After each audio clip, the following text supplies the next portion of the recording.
El Ministerio Evangelístico Internacional Kedushá Santidad presenta los libros escritos por el Dr. David Diamond. El acontecer mundial y el fin de los tiempos en la profecía bíblica en Historia del Futuro.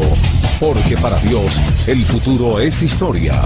Jerusalén y la tierra prometida, el plan de Dios para Israel y el nuevo libro Real Sacerdocio y el glorioso santuario de Dios, para que usted conozca el verdadero simbolismo y significado espiritual de este tema. Un valioso aporte para el enriquecimiento espiritual y doctrinal del pueblo de Dios. Las fuentes bíblicas, históricas, talmúdicas, rabínicas y aporte de grandes intérpretes bíblicos y teológicos hacen de esta obra un libro diferente. Adquiéralos a través del correo electrónico contactos@historiadelfuturo@gmail.com. Para mayor información, comuníquese con la hermana Rita Marconi. Teléfono convencional 00-593-231-33-203. Celular 00-593-984-64-2442.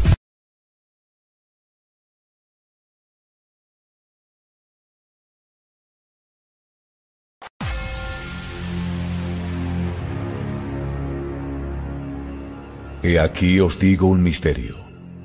No todos dormiremos, pero todos seremos transformados. En un momento, en un abrir y cerrar de ojos, a la final trompeta. Porque se tocará la trompeta, y los muertos serán resucitados incorruptibles, y nosotros seremos transformados. Primera de Corintios, capítulo 15, versículos 51-52.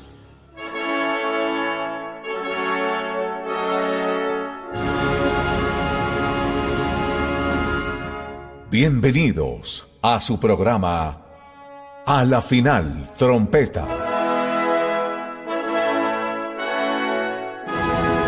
Con los pastores Nelson Zavala, Arturo Norero, David Diamond y Raimundo Ramos, anunciando y esperando el arrebatamiento de la iglesia de nuestro Señor Jesucristo. A la final trompeta. Bienvenidos.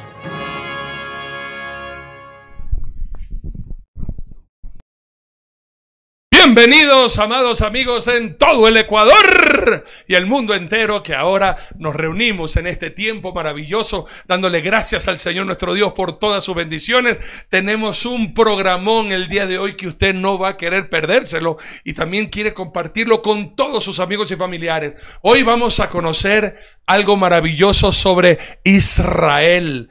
Esta ciudad, este país, más bien dicho, esta nación que fluye leche y miel. Hoy vamos a enamorarnos aún más del Dios de Israel y por ende Israel mismísimo. Y vamos a aprender cosas maravillosas de este precioso país, de este paraíso terrenal que Dios ha puesto justamente y ubicado en un lugar tan conflictivo. Hoy vamos a aprender tantas cosas. Avisen a todos sus amigos y familiares que ya estamos al aire con este impactante programa y hoy Dios nos ha regalado una bendición grandísima. Tenemos un invitado de lujo desde Israel y enseguida el pastor Nelson hará la presentación. Queremos darle la bienvenida a todos ustedes. Ahora sí, todo el mundo a sentarse, a llenarse de esta pasión de querer aprender y tener este sueño algún día estar en Tierra Santa. Muy buenas noches, mi amado David. Muy buenas noches, Nelson, Gabriel. Que Dios les bendiga grandemente. Empezamos enseguida. Muy bien, gracias mi querido Arturo. Hoy día está muy efusivo, ¿ah? ¿Qué te ocurre? Debe ser por la subasta de la barba que planteamos la semana pasada, ¿ah? Lo más lindo, Nelson, que con Dios todos los días son viernes. Todos los días son viernes. No importa el nombre, cada día tiene 24 horas y hay que vivirlo enamorado de nuestro Dios, mi amado. Déjame decirte que hoy me escribieron de Houston, Texas, gente que está interesada en la subasta de tu barba. Así que estamos bien por ahí. Quiero también darle la más cordial bienvenida a Arturo, David, un gusto. Mi amado Gabriel, que está desde Israel en este momento, ya con nosotros aquí en vivo. Agradecer al Dios de Israel, a nuestro Padre eterno, por este tiempo tan hermoso que vamos a poder compartir. Y quiero, sin más preámbulos, dando gracias a Dios primero, permitir que el doctor David Diamond dé inicio a este tiempo. David, por favor. Muchas gracias, Pastor Arturo, Pastor Nelson, estimado Gabriel, es un honor conocerte. Amados hermanos, que Dios los bendiga, un verdadero privilegio para mí poderme reencontrar con ustedes en este nuevo programa.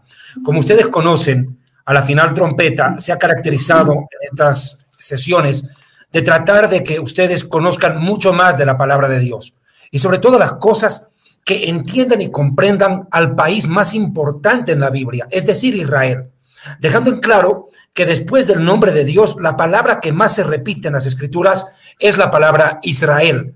Y es que nosotros anhelamos que ustedes conozcan mucho más del pueblo hebreo. Nosotros como descendientes judíos y judíos como tal, hemos tratado a lo largo de la historia de ser conocidos y comprendidos por lo que la palabra de Dios dice y muestra. Y para tener la oportunidad de que ustedes conozcan mucho más, el otro día tuvimos acá en el programa al ilustre embajador del Estado judío de Israel en el Ecuador. Pero hoy nos acompaña uno de los periodistas más importantes y conocedores sobre la temática del Medio Oriente. Créanme, para la honra y la gloria de Dios lo digo, pero al César lo que es del César, hay que reconocer. Gabriel Ventasgal, hoy nuestro invitado especial, tiene mucho conocimiento. Él fundó una organización que se llama Hatzat Hasheni, la cara de la verdad. Y yo pienso que el trabajo que viene desarrollando Gabriel Ventasgal es importantísimo que ustedes lo conozcan. Sin más preámbulo, Gabriel, es un verdadero privilegio saludarte y conocerte en persona. De verdad, valoramos mucho tu trabajo, quienes te conocemos. Y hoy el mundo evangélico en Latinoamérica quiere conocer de ese brillante trabajo que vienes desarrollando junto con tus compañeros en favor del Estado de Israel. Bienvenido, Gabriel. Muchas gracias, un placer enorme y me sumo al entusiasmo que han demostrado los tres a la hora de presentar su programa y también a presentar a mi país, al Estado de Israel. Amén. Amén. De verdad, Gabriel, nosotros queremos conocer el mundo evangélico, quiere conocer más de cerca a este Israel que ya ha caminado durante 72 años en la historia desde su renacimiento, desde su fundación, tal como los profetas bíblicos lo habían anunciado. Ezequiel vio la resurrección de una nación en el capítulo 37, el Valle de los Huesos Secos. Hoy Israel es un estado que camina en la historia rampante, progresando. De hecho, estos 72 años han sido de grandes aportes. E Israel en los últimos días ha presentado ya un anticuerpo, no una vacuna como tal, un antídoto contra el COVID-19. Y esto ha vuelto a colocar a Israel en la cúspide, en la importante visión que el mundo tiene sobre el pueblo de Israel. Gabriel, ¿cómo ha sido este hallazgo en Israel? ¿Cuál ha sido la repercusión? Bueno, como bien dijo Daniel, la ciencia saldrá de Israel. Y la ciencia ha sido un eje fundamental en este pueblo. O sea, cuando tú durante años inviertes en la educación de los ciudadanos y hay también bendición, entonces se producen resultados. Algunas personas cristianas evangélicas, cuando le preguntas por qué aman a Israel, su respuesta inmediata es simplemente porque así está escrito en las Escrituras. En Génesis 12, versículo 3, dice que quien bendice a un judío será bendecido, e incluso quien maldice a un judío será maldecido. Yo conozco un presidente de Sudamérica, de Venezuela, que durante el año 2009 dijo 3 veces que maldecía a Israel, que maldecía a Israel, y su vida fue relativamente corta. O sea que si él hubiese leído las Escrituras, hubiese entendido qué se debe bendecir y qué no se debe maldecir. Pero hay algo que a veces los judíos no leemos, y es lo siguiente. Génesis 12:1 nos cuenta que Dios le pide a Abraham que deje su ciudad, la de Ur de los Caldeos, y se levante y vaya a la tierra de Israel, y recién ahí va a ser bendecido. O sea, si Abraham no hace absolutamente nada, no hay bendición. No hay Génesis 12:3, sino hay Génesis 12:1. De la misma forma que usted, cuando pertenece a vuestra iglesia, si usted no ayuda al crecimiento de esa iglesia, usted no hace, no hay bendición. Solamente el que hace es bendecido. y el pueblo judío ha regresado a su tierra y ha transformado un lugar que era un desierto en una potencia económica, en una potencia militar, en una potencia cultural. Nosotros hemos cumplido 12-1 y por eso nos bendicen. O sea que no debe asombrarnos que Israel se haya transformado lo que se asombró. Se transformó porque hicimos. Qué excelente, ¿no? Es que la realidad. Pastor Nelson. Sí, hay algo muy importante que acaba de decir Gabriela, y esto es necesario que lo sepamos porque a través de la Escritura encontramos algo fabuloso. La Biblia, como la llamamos nosotros, la Torá, los profetas, no es simplemente un libro religioso. No. Es la historia de una nación, es la historia de un pueblo. Israel es, como tú bien lo dijiste, David, es el único pueblo en el mundo que tiene escrito su pasado, su presente y su futuro. Es algo impresionante. Pero me tomo una palabra de Gabriel con respecto al bendecir, ¿no? Porque a veces, si bien es cierto, sí decimos, ok, Génesis 12, es una realidad. Pero ¿cuánto ha hecho Israel también por ganarse esa bendición? Porque Deuteronomio 28 nos enseña que el Eterno pide que si se cumple la palabra de Él, si se someten a sus estatutos y mandamientos, las bendiciones vendrán sobre los israelitas y los alcanzarán. Entonces también hay que hacer algo, porque es una nación que sí, sin tener nada, solo desierto, se han empeñado en trabajar, en luchar. Entonces, ¿por qué aclaro esto? Porque muchas veces la gente quiere que con una varita mágica las cosas suceden, y eso no pasa así. Yo he visto al pueblo de Israel desde la fundación de su estado en una lucha impresionante. Y cuando pisé en noviembre del año pasado Israel, yo me quedé como loco. Dije, no puede ser, Dios mío, que en 70 años hayan logrado esto cuando nosotros en Ecuador en cientos de años no lo hemos logrado todavía. Entonces, estamos hablando de la determinación de un pueblo, de la decisión de un pueblo, de no solamente un pensamiento religioso de que Dios me bendiga, sino de que yo quiero esa bendición, yo la anhelo, yo quiero alcanzarla y yo me la voy a ganar con mi esfuerzo o con mi trabajo. Por eso, Gabriel, para mí lo que tú acabas de decir es sumamente importante como una enseñanza para el pueblo cristiano evangélico también. Pensamos que con una fórmula, tal vez decir tal cosa, yo ya voy a ser bendecido.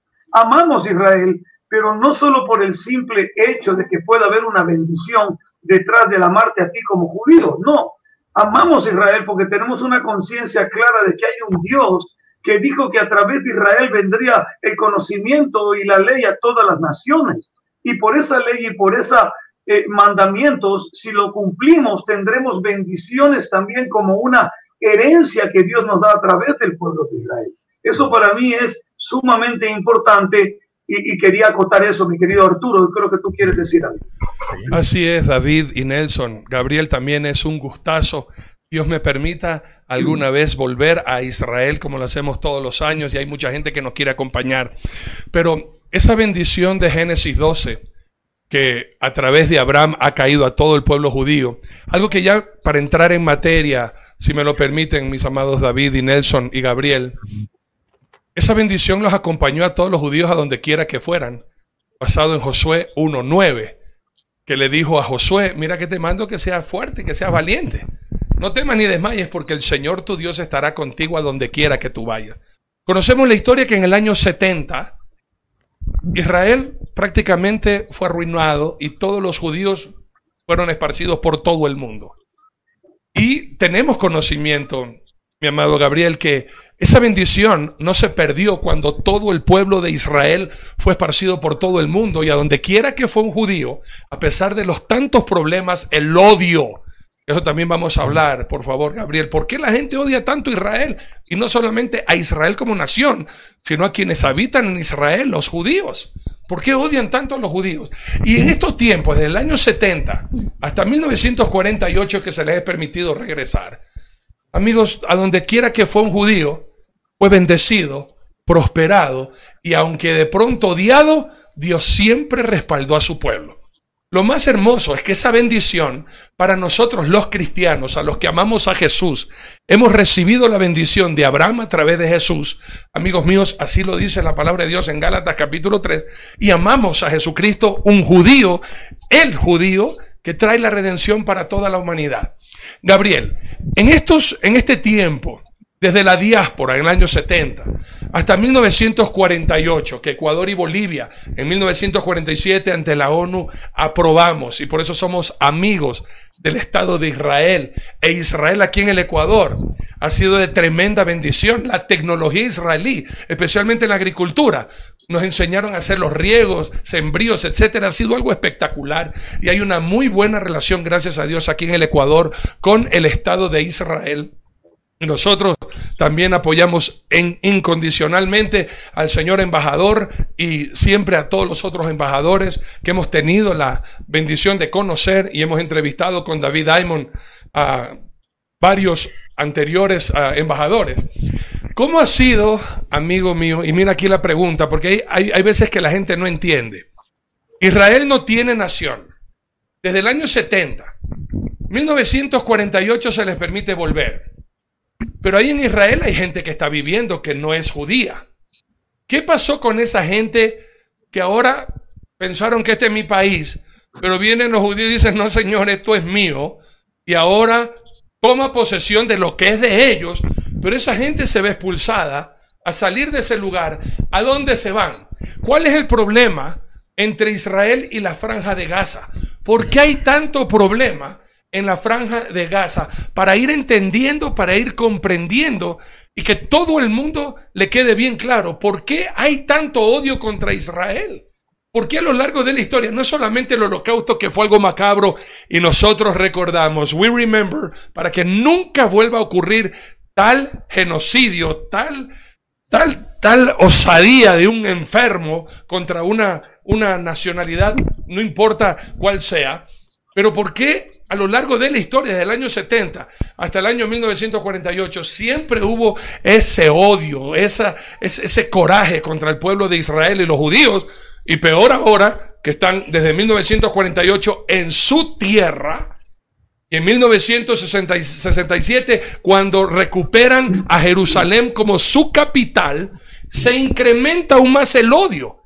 Por otro lado, los que hemos tenido la bendición de estar en Israel, conocemos que Israel es un pueblo de paz, que los que habitan en Israel, ahí habitan musulmanes, las tres religiones más grandes, cristianos, musulmanes y judíos, y en paz. Pero los que no viven en Israel odian a Israel y quieren desaparecerlo del mapa. Por favor, cuéntanos la historia para que todos entendamos por qué se han levantado grupos terroristas como Hamas, como Hezbollah, como Al Qaeda. ¿Por qué ese odio contra Israel, por favor? Pastor Arturo, tú has sido bendecido con una pasión asombrosa. Y no existe personas que hayan logrado cosas en la vida que no tengan capacidad y pasión. Cuando la persona tiene las dos cosas, es probable que llegue a muchas cosas. Ahora tu pasión me has hecho 35 preguntas a la vez. Por lo tanto, yo tengo que decidir de todas las que me has preguntado cuál te respondo, porque si no tendríamos que estar 8 horas aquí.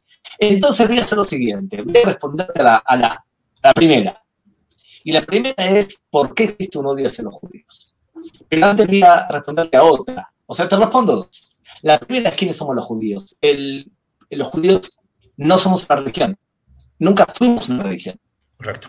Y eso es algo que hay que entenderlo, porque si no se entiende todo lo demás. Los judíos siempre fuimos 5 cosas a la vez. El judío es aquel que descendió del reino de Judea. Y Judea viene de la palabra Yehudá, que es el cuarto hijo de Jacobo. Los terrenos de Yehudá eran la zona de Judea, y el reino de Judea, los descendientes del reino de Judea que aparece en la Biblia, son los judíos. Pero los judíos no solamente éramos un pueblo, somos una religión. Es un pueblo y una religión juntos. Las dos cosas están fusionadas. Y lo tercero que somos es que tenemos una memoria colectiva. Todos salimos de Egipto, todos sufrimos el Holocausto, todos sufrimos la Inquisición, todos tenemos memoria colectiva. Y lo cuarto es que tenemos una tradición muy parecida. El judío de Ecuador con el judío de Etiopía tiene muchas cosas en común. Y lo quinto, la quinta vértebra de nuestra identidad es que tenemos un idioma común, que es el hebreo. O sea que somos un pueblo que tiene una religión, un pueblo, una memoria colectiva, costumbres muy parecidas, un idioma. Es muy difícil entender al judío si no se entiende todo esto. Porque tú en Ecuador puedes ser parte del pueblo ecuatoriano, pero ser católico. O puedes ser ecuatoriano y ser protestante o evangélico, como lo quieran llamar. Es por eso que solamente si tú entiendes que los judíos somos un pueblo, se puede entender por qué deseamos volver a nuestra patria. Pero vamos a la segunda pregunta. Y por eso a veces doy entrevistas televisivas y me preguntan, ¿y por qué los judíos tienen derecho a un Estado propio? Y mi respuesta es, lo siento mucho, pero yo no voy a justificar ante un peruano, un ecuatoriano o un venezolano mi derecho a existir. Yo pertenezco a un pueblo que tiene 3.850 años de historia, que están escritas en un libro de historia que algunos conocen como Biblia. ¿Por qué tengo que explicarle yo a un pueblo que acaba de nacer? Un venezolano tiene 200 años de historia, yo tengo 3.850 años de historia, vengo un chino, un japonés a preguntar algo así. Y ellos no vienen porque respetan al pueblo judío, pero viene un pueblo nuevo como el gobernante de Venezuela y dice, ¿qué derecho tiene Israel a existir? Yo no lo voy a permitir. Entonces, eso es lo primero. Pero has hecho una pregunta más importante, creo yo, y es ¿por qué se odian a los judíos? Y la verdad es lo siguiente. Ustedes saben que hay buenos judíos y hay malos judíos, porque somos seres humanos. Y hay buenos cristianos y hay malos cristianos.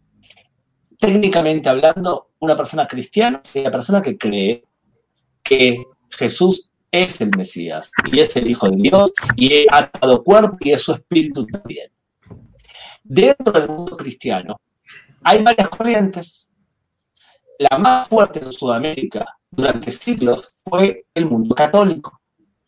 Y ustedes saben que ustedes, como evangélicos, son descendientes de Martín Lutero y la escisión, la separación a la rama central de la Iglesia durante muchos años.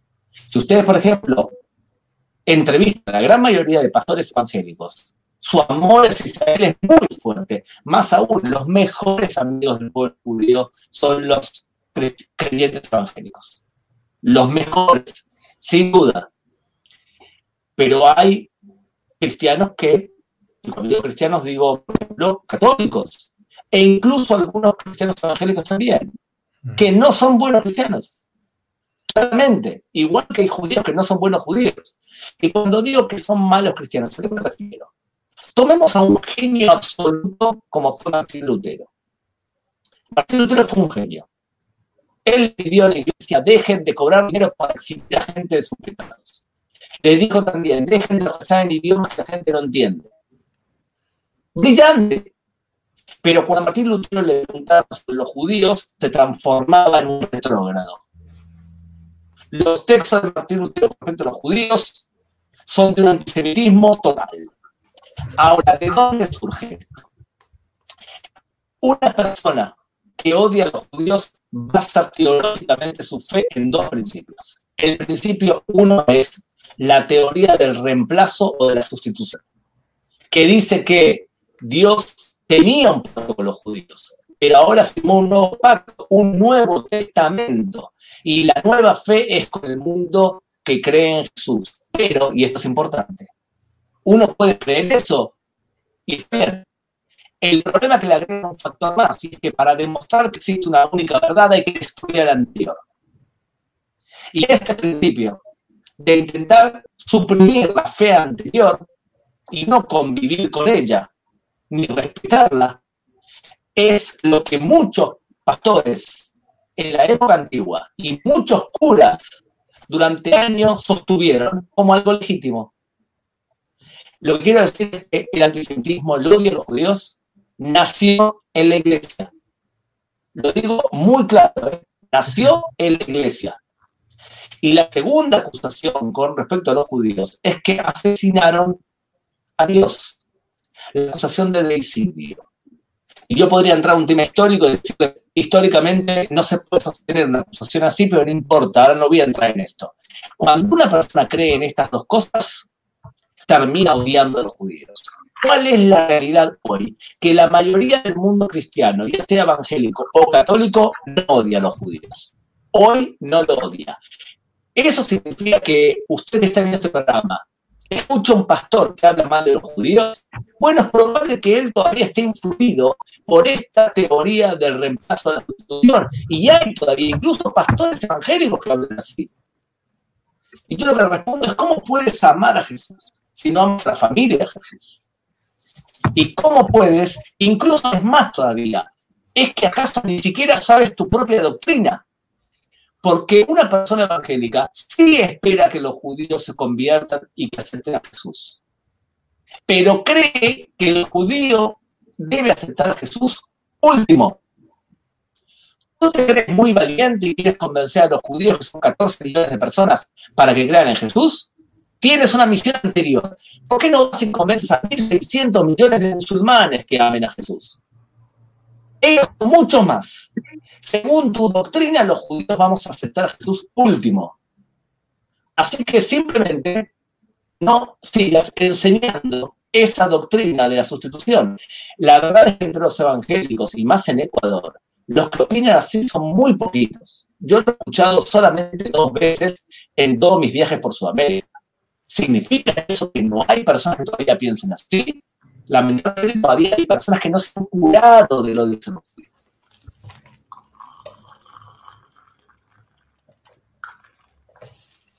Lamentablemente. Amén. Sí, señor. No, definitivamente, claro. Y aquí entramos a un punto que me parece interesantísimo tocar.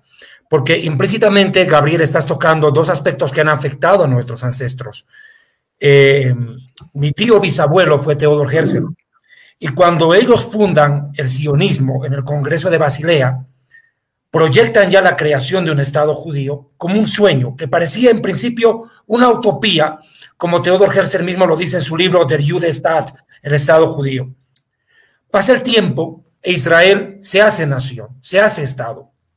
Pero estos 2 vértices que tú tocaste, la teoría del reemplazo, la teología del reemplazo, la sustitución y la acusación de deicidio, generan otros 2 aspectos y 2 palabras que es bueno puntualizar. Antisemitismo y judeofobia. Quisiera pedirte que ahondes más en esas 2 palabras, por favor, Gabriel. Muy bien, la palabra antisemitismo es una palabra errada. Es una palabra que, escuchen bien, la inventó un antisemita. Wilhelm Marr, en el año 1881, inventa una palabra, porque ¿qué es lo que se pregunta? Lo que él se pregunta es, hace siglos odiamos a los judíos, pero ese odio a los judíos no tiene un nombre. Llamémosle un nombre. Entonces él le pone el nombre antisemitismo. Es el nombre inventado por el antisemita. ¿Y qué es? ¿Por qué es una palabra equivocada? Porque la palabra anti significa que tú tienes una opinión. O sea que hay anticapitalismo, hay anticomunismo, hay antiiglesia. ¿Me siguen? Anticlerical. Anti significa que está en contra de una idea. Y semita dice que tú estás en contra de los semitas. Pero no existe ningún pueblo semita sobre la faz de la tierra. Ser semita hoy es un idioma. Hay 4 idiomas semitas en el mundo. El amárico, que se habla en Etiopía, el árabe, el hebreo y el arameo. Son idiomas semitas. Tú no odias al que habla árabe, tú no odias al que habla arameo, tú odias al judío. Por lo tanto, la palabra equivocada y manipulada, permite que alguien pueda decirte, ¿cómo voy a ser antisemita yo si yo también soy semita? Yo soy árabe. ¿Cómo me voy a odiar a mí mismo? Bueno, eso es un truco verbal. Él lo está haciendo jugando con las palabras porque efectivamente él no es que tiene una opinión en contra de los judíos. Él odia al judío. Por eso la palabra correcta es judiofobia. Él tiene fobia. Fobia en sociología es odio. Él odia a los judíos. Entonces, ¿cómo actúa alguien que odia al judío? Alguien que odia al judío primero lo odia. y después busca una razón para cual odiarlo. Entonces, por ejemplo, si yo odio al judío, voy a decir en la Edad Media que asesinaron a Dios. O voy a decir que, escuchen bien, porque esto es lo que decían muchos cristianos en la Edad Media, que los judíos secuestraban a niños católicos para quitarle la sangre y hacer matzá, panásimo. O, por ejemplo, que envenenaban las aguas y para crear la peste negra, o que robaban las hostias de las iglesias para maldecirlas y romperlas para hacer sangrar a Jesús. O sea que eso es lo que decían en la Edad Media. Pero ¿qué es lo que dice hoy alguien que odia a los judíos? Bueno, te va a decir de hecho tres cosas. Lo primero que te va a decir es que los judíos inventaron el Holocausto.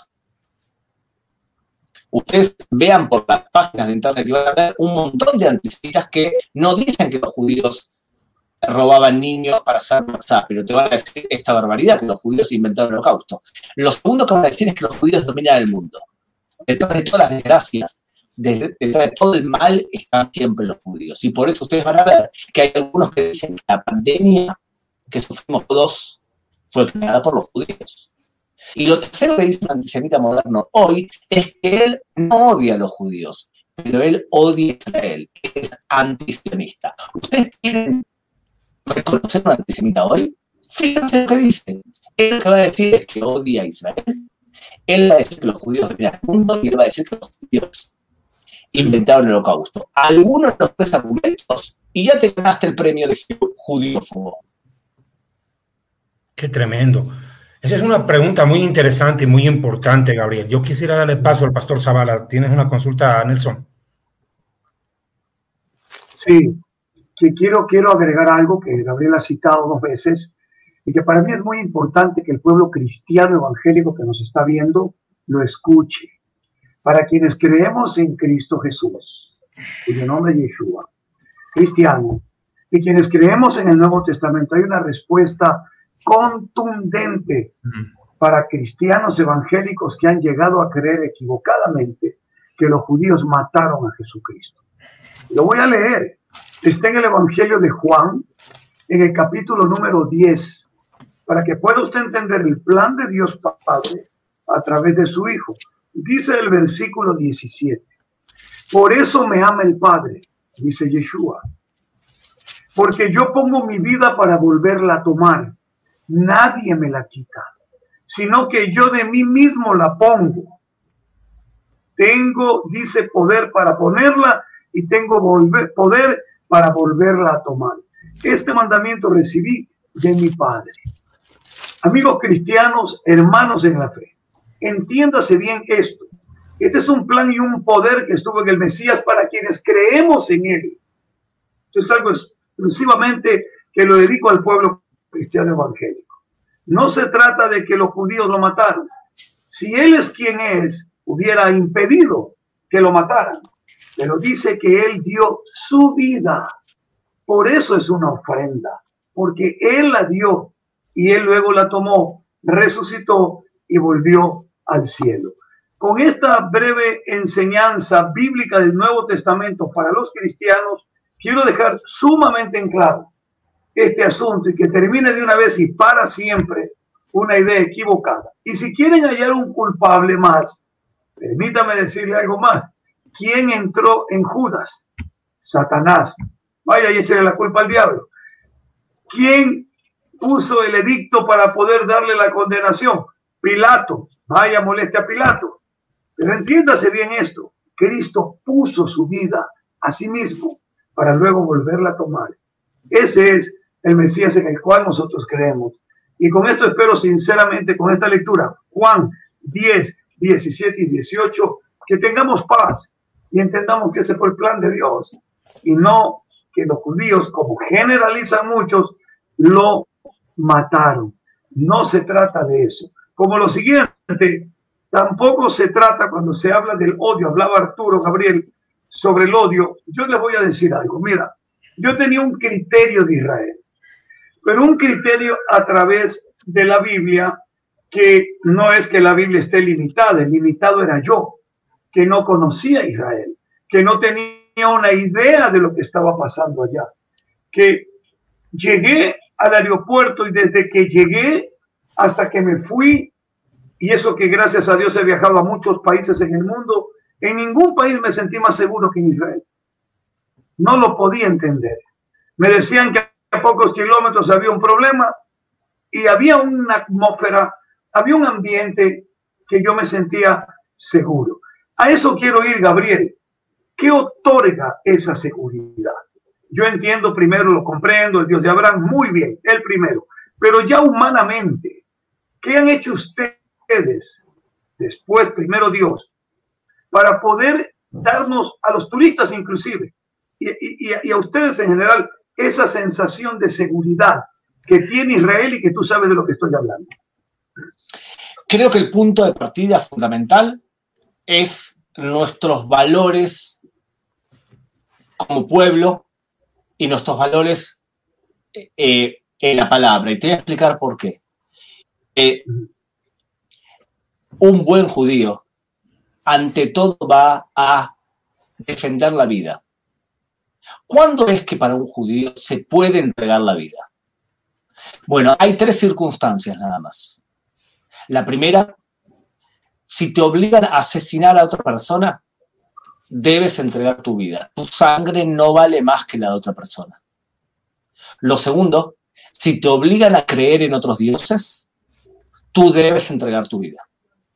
Y lo tercero, si te obligan a tener relaciones sexuales con tu propia familia, tus propios hijos, debes entregar tu vida. En todas las otras circunstancias, ante toda la vida. Cuando tú haces un culto a la vida y un culto a la creación, porque somos hijos de la creación, se puede entender por qué vamos a invertir muchísimo dinero cuando ocurre una pandemia como ocurre ahora. El Estado de Israel tiene un 1.5% entre los enfermos y las personas fallecidas. Y las personas fallecidas tienen un promedio de edad de 84 años. Nuestros muertos por el corona son personas que están en la misma edad promedio de muerte en este país. Y tenemos de los 17.000 infectados que hemos tenido solamente 277 fallecidos, que cada uno tiene un nombre. Significa protegemos a nuestros civiles porque protegemos la vida. Si entendemos esto, se entiende también por qué va a invertir Israel el 14% de su presupuesto nacional en defensa. Vamos a crear un sistema antimisiles que cuando desde la franja de Gaza nos lancen cohetes para matar a nuestros niños, un radar va a calcular la trayectoria y va a derribar a ese cohete en el aire. Porque es verdad, Dios es el Dios de los ejércitos, pero por las dudas es mejor que nosotros traduzcamos eso en algo físico. Significa, vamos a tener armas de gran calidad para poder defender a nuestros ciudadanos y vamos a prevenir que intenten matarnos. ¿Usted quiere entender por qué Israel actúa como actúa? Entra a Netflix y vea una serie como Fauda y usted va a ver que somos capaces de hablar árabe y mezclarnos entre los árabes para que no nos hagan un atentado. Tanto amamos la vida que vamos a proteger incluso la vida de los palestinos. Te quiero hacer una pregunta, Nelson. ¿Tú piensas que Israel puede borrar del mapa en 5 segundos a todos los palestinos de la Franja de Gaza?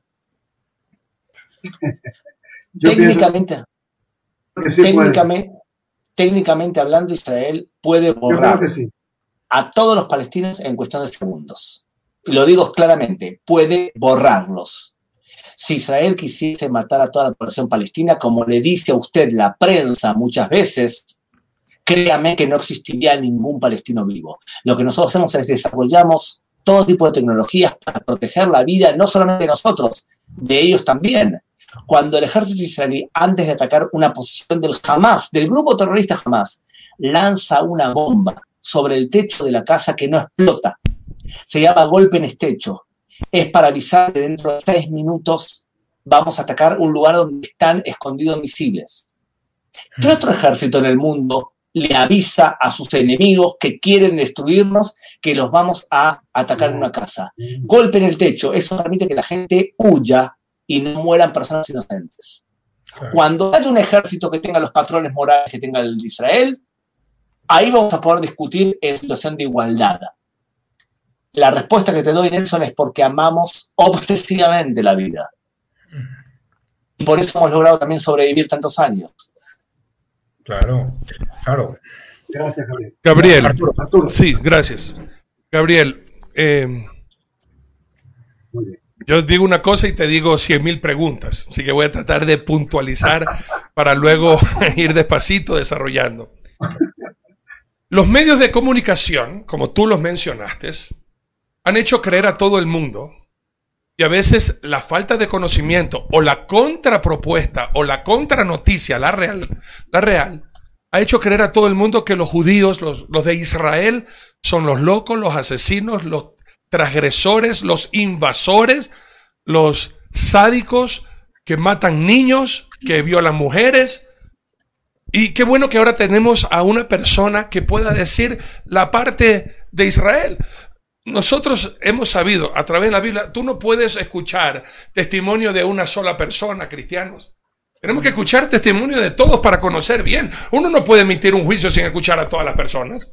Hemos escuchado siempre la prensa amarillista que odia a Israel, y siempre nos han dicho que son los judíos los transgresores, que son los judíos los malvados. Pobrecita la gente en Palestina, Belén y todo lo demás, han hecho un cerco y han dejado morir de hambre. Pero la pregunta es, pues si esos son árabes, ¿por qué los árabes no los ayudan? ¿Por qué se le cargan a Israel? Ahora, vamos a hablar la plena, espérese, no me estoy enojando, así hablo yo, me gusta ser efusivo, no estoy enojado. Si entra un ladrón a su casa y quiere matar a toda su familia, usted es cristiano, pero usted ve que va con intenciones de matar, violar, asesinar, descuartizar, y usted tiene cómo defenderse, ¿qué hace? Me defiendo. Se defiende, pues, hermanos. Y defiendo a mi familia. Obvio, pues, esa es una persona racional, un fanático loco. Bueno, si es la voluntad del Señor que nos mate ahora todos, violen, yo soy primero, violenme a mí primero. Ese es un enfermo, pues, hermanos. Pero escuche bien esta parte, amados, que es la parte donde yo aprendí. Israel en el Holocausto, en esta última masacre judía, por este jetón que ha de estar friéndose en la paila en el infierno, Adolfo Hitler, aprendió Israel que estaba solo. Todo el mundo sabía, amigos, todo el mundo sabía. Si hay algo que yo no pierdo de llevar a toda la gente que va conmigo a Israel, es a Yad Vashem. Y ahí mismo yo les enseño, miren la Iglesia Católica apoyando a Hitler, para que después no vengan a invadir el Vaticano y ellos más bien se hacen a los malos. Y sabían que estaban asesinando a los judíos, sabían, todo el mundo sabía, pero nadie hizo nada. ¿Qué hizo los judíos? Bueno, para que esto no vuelva a pasar, ahora me voy a armar. Ahora voy a aprender a defenderme. No aprendió a agredir, no aprendió a hacer la guerra, sino a defenderse. Y ahora, por defenderse, la gente que no sabe, incluyendo cristianos y pastores, que yo he tenido a veces que pegarle 2 pastillitas de Ubicatex a algunos pastores que a mí me quieren decir que por qué yo defiendo a Israel y por qué yo amo a Israel. Porque yo estudio la Biblia y yo he tenido la bendición de conocer la verdad, pues. Como yo siempre he podido experimentar y he escuchado ambas partes, por eso es que tenemos este programa y a Dios le ha agradado, hermanos queridos, de tener a alguien conocedor que está ahora mismo en Israel para que nos enseñe. Aprendió Israel a defenderse. Y por eso quiero ahora, mi amado Gabriel, que explique muy despacito para que mucha gente entienda. ¿Cuál es el problema en la Franja de Gaza? Tú hablaste que de la Franja de Gaza mandan misiles. Supuestamente esos nietos están encerrados, pobrecitos, que Israel los tiene muertos de hambre. Conocemos, hermanos, que Israel es lo primerito cuando tienen problemas de mandar médicos, alimentos y todo lo demás que los árabes no hacen. Que los árabes dijeron, ese problema ya no es mío, yo tengo mi propio país, mi propio problema, y dejaron botados a sus parientes y a sus hermanos allá en la Franja de Gaza. Y que Israel es la que se encarga, a pesar, como bien sabemos todos, a pesar de ahí están los agresores contra Israel. Israel aún así les da de comer, les da medicina, les da ayuda, les da prevención. Pero Gabriel, ahora sí cuéntanos, por favor. Sabiendo que en Gaza están los terroristas, ¿de dónde vienen? ¿De dónde vienen esos terroristas? Si es que toda Franja de Gaza son de terroristas, ¿quiénes están infiltrados ahí que odian tanto? ¿De dónde sacan esos misiles? ¿Quién les provee? ¿De dónde? ¿Quién los financia? Si están en Israel, Gabriel, y permíteme ponerme sin saber, yo no digo que yo sé, yo siempre tengo esa actitud enseñable. Si están en Israel mismo, Franja de Gaza, ¿por qué odian al resto de Israel en vez de sentirse a gusto de que Israel es nuestra nación? Y tú bien, y yo también sé, yo sí lo creo, que en segundos desaparecen a Franja de Gaza y no lo hacen. Se están defendiendo, siempre tengo que recordar eso, se están defendiendo como lo haría yo, como lo haría usted, si viene un agresor a querer lastimar a tu familia, matar a tu familia, a tus hijos y a tus nietos, estando en tu propia casa que te vengan a violentar. Pero ¿de dónde sale esa gente en Franja de Gaza?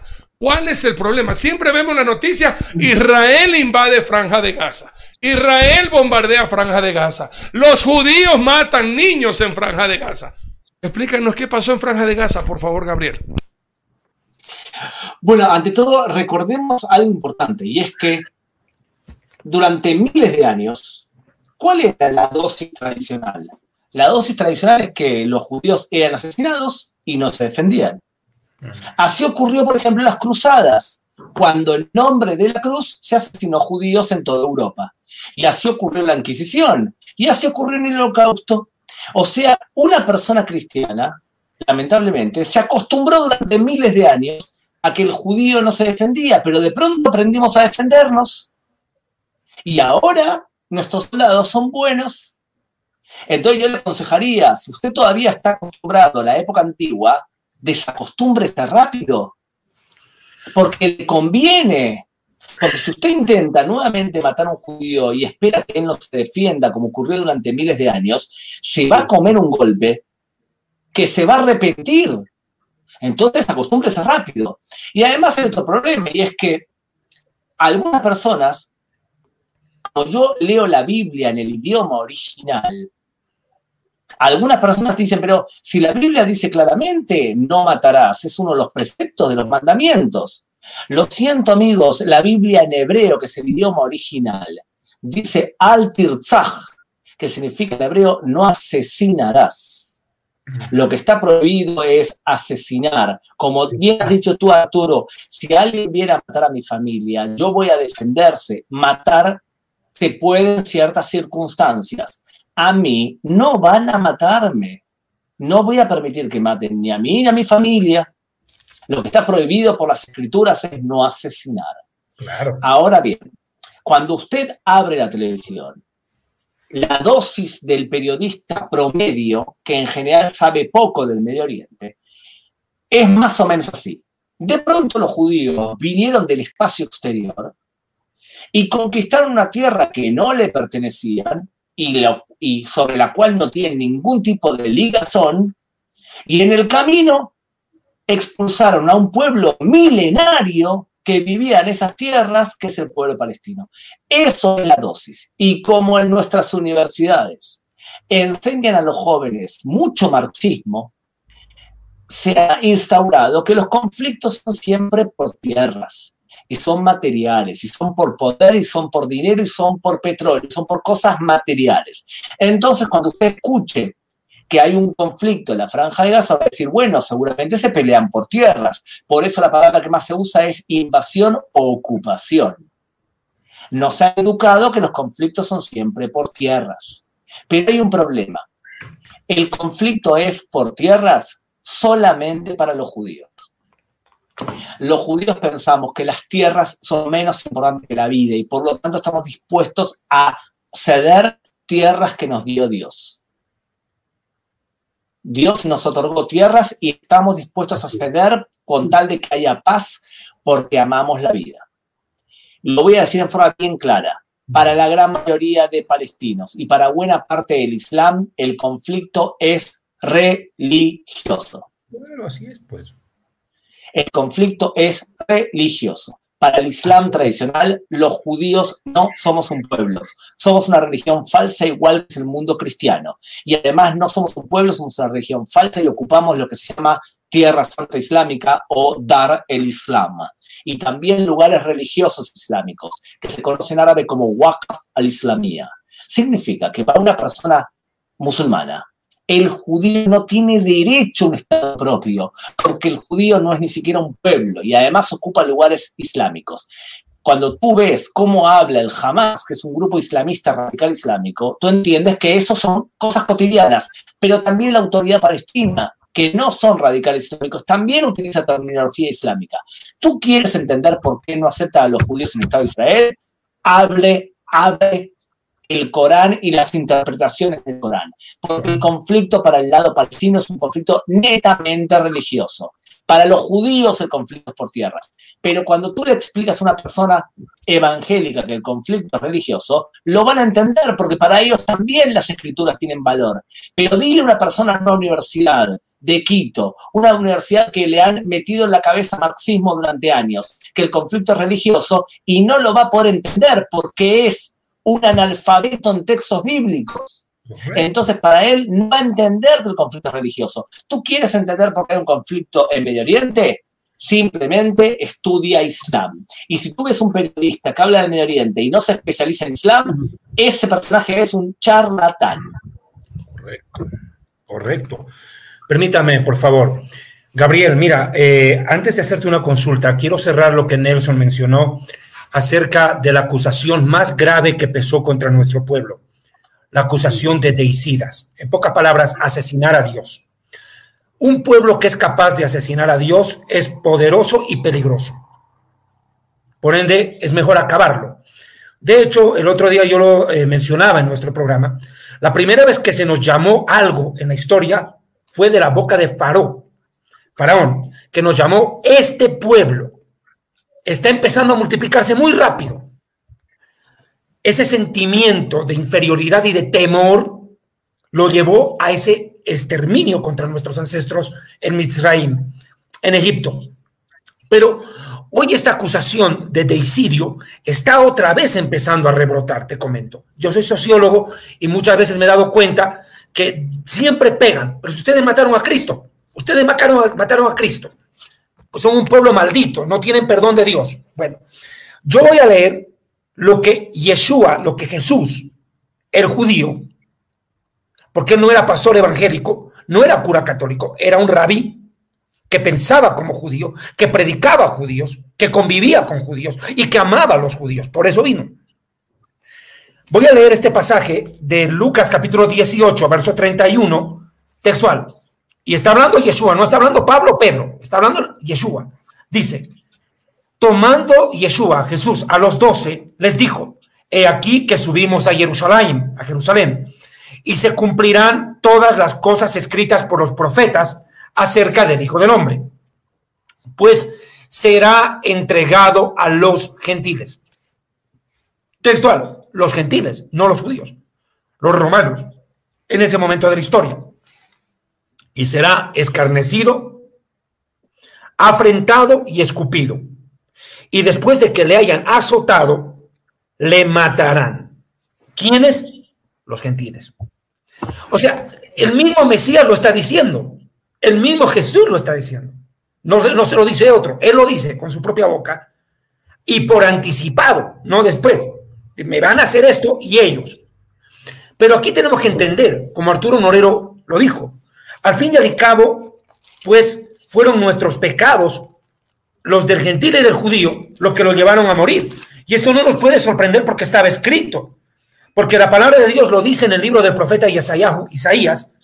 Dice textualmente, permítame el versículo 5 de Isaías 53. Mas el herido fue por nuestras rebeliones, molido por nuestros pecados. El castigo para que tengamos paz tuvo que caer sobre él, como el chivo expiatorio. Y por su llaga fuimos nosotros salvados y curados, porque la palabra yashá es curar y salvar en hebreo. Está hablando, dice en el verso 4, ciertamente él llevó nuestras enfermedades y sufrió nuestros dolores, y nosotros le tuvimos como por azotado de Dios y abatido. Mire, hay que ser en esto claro, aún los textos rabínicos lo llaman a Yeshua, bueno, al Mesías Ben Yosef, en el contexto de la teología judía, el leproso. Y cuando se pregunta por qué se lo llama el leproso, precisamente se le aplica este pasaje de Isaías 53. Ok, ahora hay otro punto que me parece importantísimo, otra vertiente, cierro la parte teológica en ese sentido y vuelvo a lo político. Tú hablabas acerca del conflicto en Gaza. En este tiempo, recientemente, Donald Trump, cuando asumió, le delega a su yerno, Jared Kushner, que solucione el conflicto en Medio Oriente. Le emite una frase casi épica. Le dice, si vos no podés solucionar este problema, nadie lo va a hacer. Y de pronto comienza un lobby de Jared Kushner en medio del mundo islámico y consigue la aceptación. De hecho, el plan Acuerdo del Siglo, que es el programa que ha presentado Donald Trump para la solución de una vez definitiva al conflicto del Medio Oriente, presenta la aceptación de Israel y presenta la aceptación del mundo árabe. Irán y los palestinos están en contra. Yo quiero consultarte con todo el conocimiento y el respeto que tú te mereces, Gabriel. Mira, ¿por qué hoy, en este momento, los palestinos se siguen oponiendo? No, con nada están satisfechos. Toda la vida es no, no, no, no y no. ¿Por qué? ¿Qué pasa con ellos? ¿Por qué nada lo aceptan? ¿Qué quieren? Mira, sociológicamente te podría decir que la debilidad te hace decir no. Cuando una persona es fuerte, se siente capaz incluso de ceder y de arriesgarse. Cuando uno es débil, lo más fácil es decir que no. Y los palestinos han sido durante años débiles porque nunca fueron un pueblo. Lo que las tribus árabes que quedaron bajo el mandato británico son tribus, las más fuertes eran las Hussein y las Nayashibi. Son tribus, en árabe se dice jamulas, clanes, que no se han casado entre ellas y que la identidad palestina es muy endeble, al igual que son todas las identidades en el Medio Oriente. ¿O ustedes se creen que en Irak hay una identidad fuerte que es somos iraquíes? O bien en Siria. ¿Qué es lo que estamos viendo en todo el Medio Oriente? Son guerras entre tribus y entre religiones, entre chiitas y sunitas que combaten en el Medio Oriente. Entonces tenemos una debilidad general. Ahora, te voy a decir algo más todavía. Los palestinos han rechazado 7 propuestas de paz. Así es. Y la última, la de Trump, es la peor para ellos. No han aceptado mucho mejores y vino Donald Trump y dijo, yo voy a pensar de forma diferente. Y te quiero decir ante todo que Donald Trump entiende mucho mejor el Medio Oriente que su antecesor Obama, mucho mejor. Y voy a explicar por qué. Miren bien, ¿se acuerdan que yo les dije que el conflicto era esencialmente para los palestinos religiosos? Y les dije que el que no entiende religión islámica es un charlatán cuando habla de Medio Oriente. Les voy a dar un ejemplo puntual. Todo buen musulmán considera que todo lo que hizo todo lo que hizo Mahoma es perfecto. Todos los comportamientos de Mahoma y todo lo que dijo Mahoma están catalogados en un libro llamado Hadices, que es la fuente legal más importante. ¿Por qué una persona musulmana piensa que el cristianismo es una religión falsa? Porque va a decir, ¿cómo van a ustedes a creer que Jesús es Dios? Cuando hay un profeta que es mejor que Jesús, y ese es Mahoma. ¿Quién es más fuerte, Mahoma o Jesús en el Islam? Evidentemente Mahoma, te van a decir. Entonces todo lo que hizo Mahoma es perfecto. Cuando tú revisas la historia de Mahoma, llegas al año 628. Mahoma nació en el año 570 y murió en el año 632. Pero en el año 628, él quiere conquistar la ciudad donde él nació, la ciudad de la Meca. Y viene con sus 1000 soldados y se da cuenta que la Meca tiene 10.000 soldados. Le vuelvo a repetir, señor, 1000 soldados de él, de Mahoma, contra 10.000 de la Meca. Es imposible que le ganen. Entonces, él le propone a los habitantes de la Meca, que era la tribu de Quraysh, le quiere proponer un acuerdo. Yo no voy a robarles más a ustedes, porque les robaba las carretas con mercancías. No les voy a robar más a ustedes, pero ustedes a cambio me dejan a mí explicar mi ideología monoteísta dentro de la Meca. Y ese acuerdo lo firma por 10 años. Al segundo año, Mahoma viola el acuerdo y conquista toda la Meca. Y le preguntan a Mahoma, ¿pero has mentido?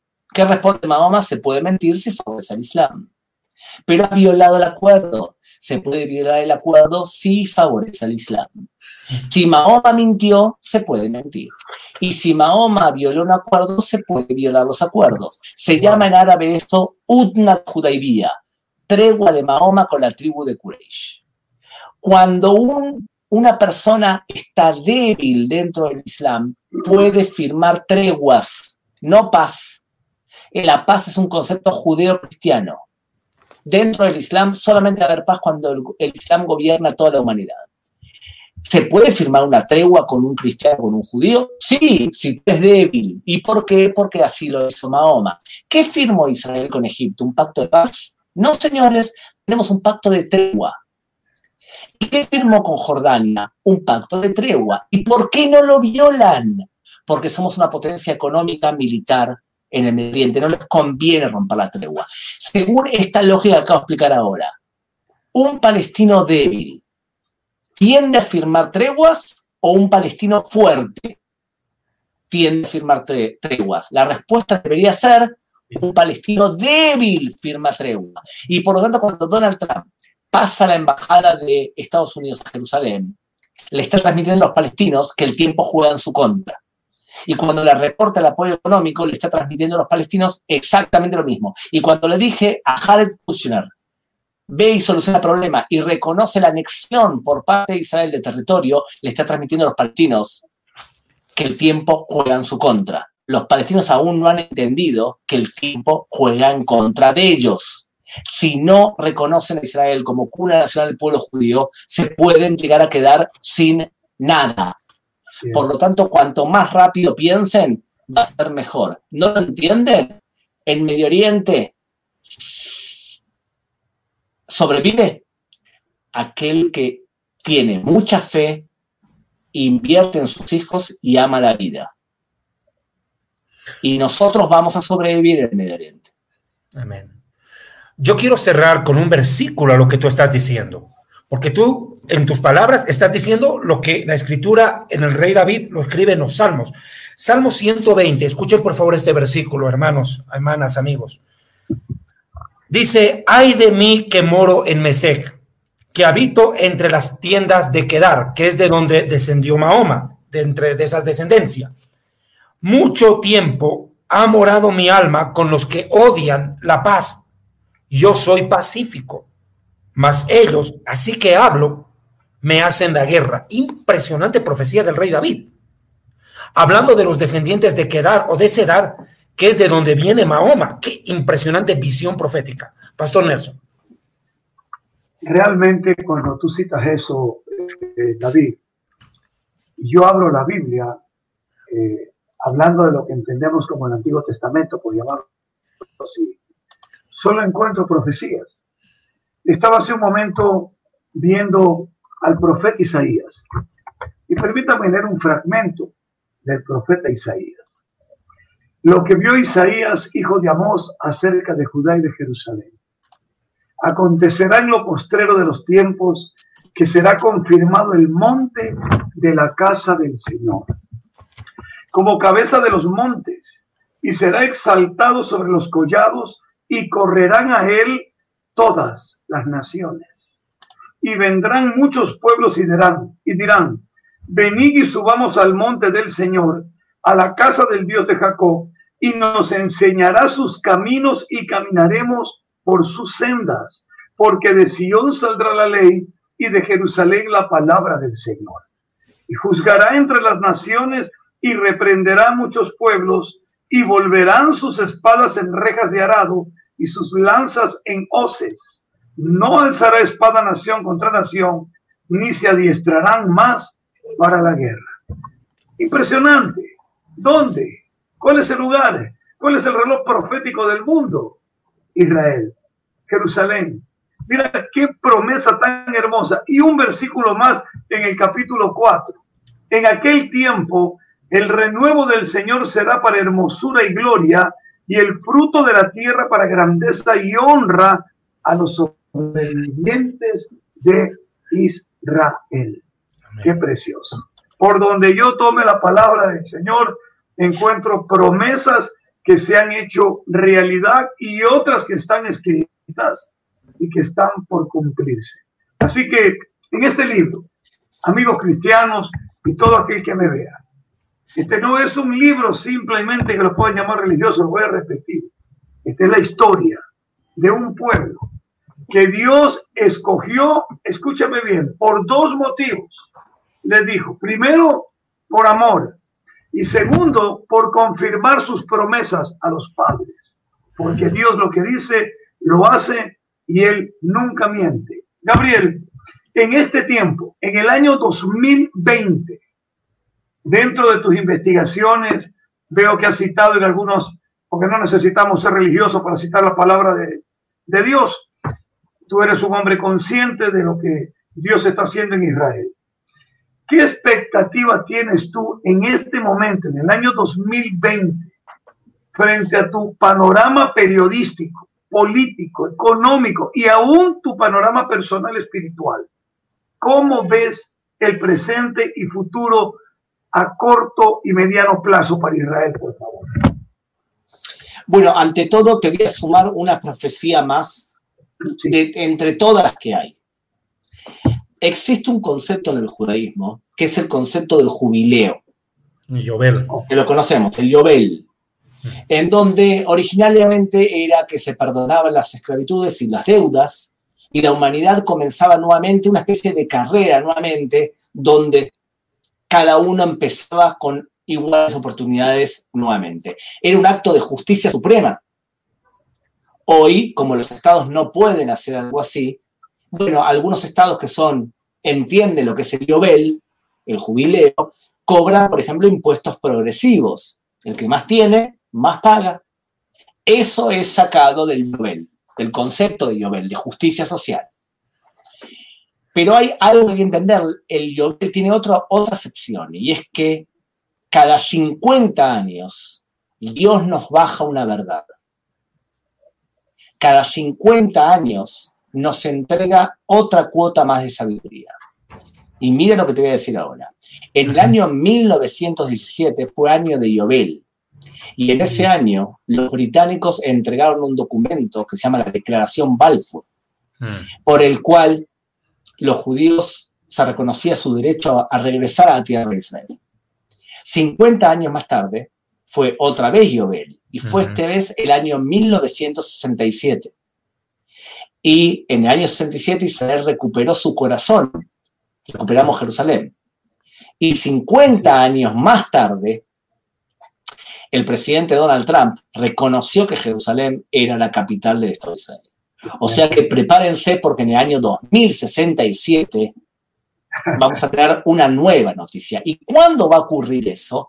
En todo momento que los judíos hagamos cosas, seremos bendecidos. Vuelvo a repetir. Rezar solamente no es la solución. Hay que hacer y luego de que tú hagas serás bendecido. Entonces, ¿qué hemos hecho en el Estado de Israel? Bueno, el Estado de Israel es el país número 2 en el mundo más culto. Primero está Canadá, después está Israel. Hoy nuestros sueldos promedios son de $46.000. Sí, señor. Somos uno de los pueblos más felices del mundo y nuestro nivel de democracia está entre los primeros del mundo. Vendemos al mundo alta tecnología y tenemos hijos. ¿Tú quieres saber si un pueblo tiene esperanza? Fíjate si tienen hijos. Si usted, señora que me está escuchando, y usted, señor, tiene menos de 2 hijos, usted no está cumpliendo con la sucesión del pueblo, porque el pueblo puede seguir viviendo cuando cada uno de nosotros tiene por lo menos 2 hijos. Cuando usted ve a Europa, un continente cansado, traumatizado, no creativo en muchos aspectos, salvo Alemania y algunas partes de Francia, estamos hablando de un continente en decadencia. Este continente tiene hijos 1.3, menos de 2 hijos. Y por eso los musulmanes que tienen muchos más hijos empiezan a aumentar su proporción. Pero ¿cuántos hijos tenemos en Israel? Y no digo los ortodoxos, digo también los laicos. Lo normal en este país es tener 3 hijos.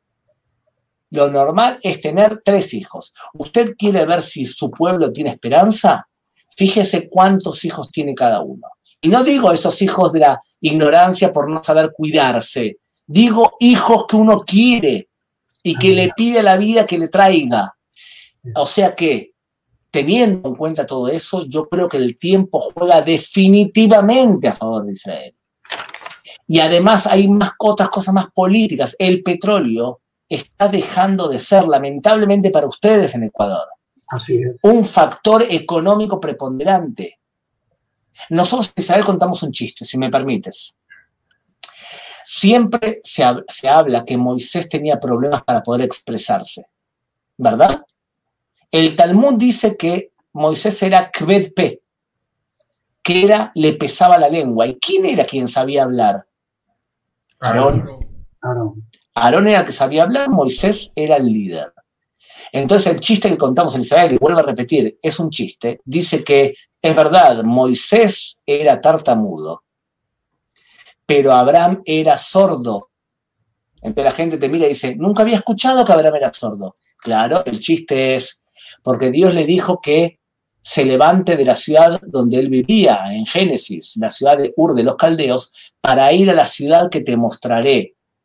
Y él, en vez de escuchar Canaán, que fue lo que escuchó, tendría que haber escuchado Canadá.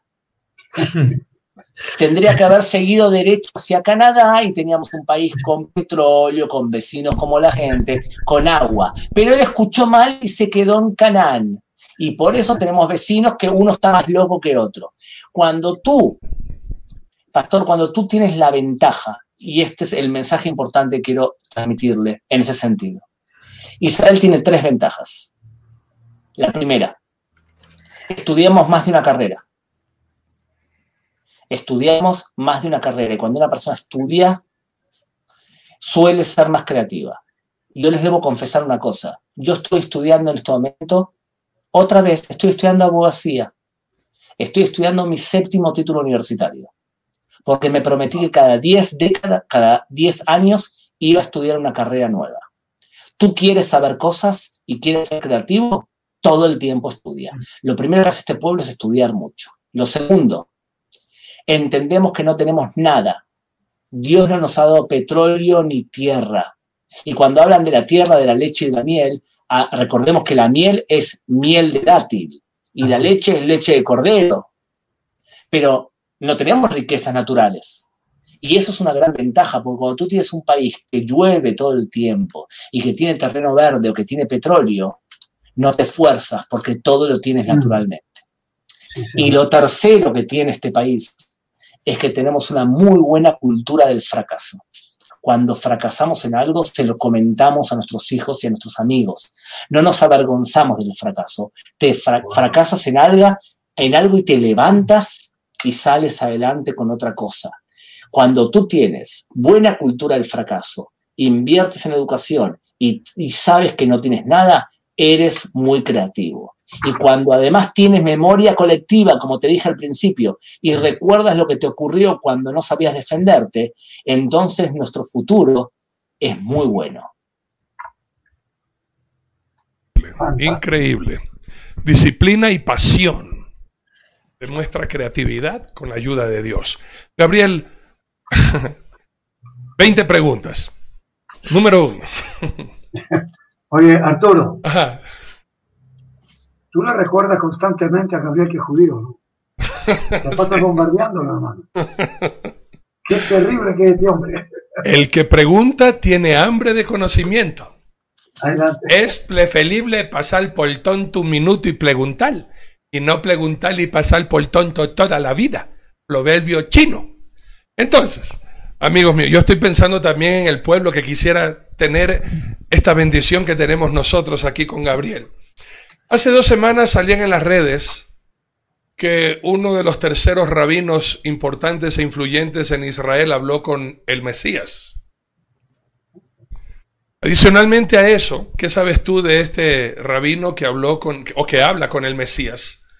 ¿Qué sabes tú de los últimos avances del templo y el deseo del templo y de la construcción del nuevo templo? David te hizo esa pregunta. ¿Qué posibilidad hay? ¿Lo va a hacer en el mismo lugar donde está la mezquita del domo? ¿Lo van a hacer por abajo? ¿Hay algo que tú sepas referente a eso? Y tercero, ¿qué siente justamente este pueblo que Dios escogió para que le sea un pueblo de sacerdotes, un pueblo entendido, para que puedan dar a conocer la Torá y la Tanaj a todo el mundo, y que Tel Aviv sea la capital mundial gay? ¿Qué piensan ustedes? Son tres preguntas muy difíciles. Sí, claro. No sé si prefiero las 20 juntas o las tres difíciles. La primera es fácil. Y no te pregunté de suegras, ¿sabes? Por si acaso. Si no te pregunté, perdón, ¿de quién? De las suegras. Te puedo decir, ¿sabes cómo se dice en ruso, suegra? Storbo. Storbo. ¡Qué terrible! Ya veo que tú estás alineado con David. Todo sudamericano que toma mate molesta a suegra. Lo primero, el rabino ni siquiera apareció en la prensa israelí. O sea, no fue noticia. O sea, que no te puedo decir nada sobre eso. Las dos preguntas que has hecho, ten en cuenta lo siguiente. Para un judío ortodoxo, primero una explicación general. Donde está la mezquita del Aqsa hoy y donde está el Domo de la Roca, la cúpula de oro, estaba en la antigüedad el Templo de Jerusalén, donde todos los judíos del mundo subían 3 veces al año, en las Pascuas, en Shavuot, la entrega de Torá, el tabernáculo y las fiestas de las cabañas. O sea que tenías que subir. Y además, cuando uno lee y entiende lo que se llama la Semana Santa, la última semana de la vida de Yoshua, recuerden que él subía a Jerusalén en Pesaj, en la fiesta de Pascua. Y lo que se conoce como la última cena es una cena de Pesaj. Correcto. ¿Ok? Entonces estamos hablando de una costumbre netamente judía. En el lugar ese había un templo y la gente venía a todos los lugares y pagaba un shekel, un impuesto para poder subir a rezar, y había todo tipo de comercios abajo porque la gente, según el dinero que tenía que cambiar dinero a la moneda local y tenía también que comprar animales para hacer sacrificios. Y por eso Yoshua se enoja por ese comercio y esa falta de pureza espiritual que él ve en ese mercado. Entonces, ahí estaba el templo. En el año 70 los romanos destruyen el templo de Jerusalén y el mundo judío cambia. En vez de hacer sacrificios físicos, rezamos. Y en vez de que haya un solo templo, se crea algo nuevo en el mundo judío, que es la sinagoga. Correcto. Antes en la sinagoga la gente estudiaba nada más. Ahora se reza también. Entonces cambia el pueblo judío tras la destrucción del templo de Jerusalén. ¿Qué dice la ortodoxia judía con respecto a la construcción del tercer templo? Te va a decir de ninguna manera. Solamente cuando los judíos se comporten bien y cumplan las reglas del judaísmo, nos vamos a merecer un tercer templo, y ese tercer templo va a caer del cielo en la era mesiánica. Eso es lo que te dice una persona ortodoxa judía. La persona que opina que hay que destruir las mezquitas para construir un templo es una persona que no piensa como judío. Porque además tengan en cuenta que para el judaísmo la vida ante todo, y por lo tanto crear una guerra religiosa por tu parte es provocar la muerte de personas. Si tú destruyes las mezquitas y mueren 1000 judíos atentados terroristas, ¿valió la pena para un judío? La respuesta es no. Y por lo tanto, un judío clásico te va a decir algo raro. Te va a decir lo siguiente: no existe en la historia de la humanidad ningún pueblo o religión que haya renunciado a su lugar más sagrado con tal de que haya paz. Todas las otras religiones se apoderaron de un territorio y transformaron el lugar sagrado en uno propio. Cuando el Islam conquistó lugares sagrados de otras religiones, lo convirtió en mezquitas. El judaísmo podía en el año 1967 destruir las mezquitas y dijo de ninguna manera. Vuelvo a repetir, no existe en la historia de la humanidad ninguna religión que haya renunciado a su lugar más sagrado para que haya paz. Los únicos que han hecho eso fueron los judíos. Y tu última pregunta. El rabino Kook decía lo siguiente: el Mesías va a venir cuando todos los judíos cumplan la ley. No cuando los cristianos se hagan judíos, cuando todos los judíos cumplen la ley. Entonces venían sus alumnos y le decía: pero rabino, nosotros somos personas religiosas, somos personas creyentes. ¿Qué hacemos con los laicos? Con esos que las chicas van con pantalón corto y bailan con los chicos. ¿Qué hacemos con ellos? Entonces el rabino Kook va a decir lo siguiente: estas personas el día de mañana pueden cumplir las reglas. Hoy quizás estén equivocados, pero mañana pueden cumplir las reglas, y solamente cuando todos cumplan las reglas va a venir el Mesías. Una persona ortodoxa te va a explicar, ortodoxa de la línea que te acabo de explicar ahora, te va a explicar el fenómeno que acabas de decir tú en Tel Aviv.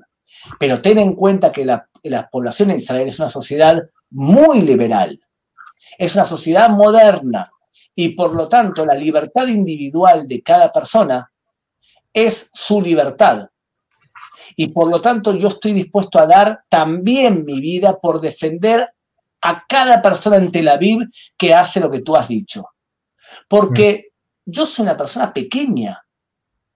¿Quién soy yo para juzgar a otra persona que marcha en Tel Aviv su marcha de orgullo? Yo no soy nadie.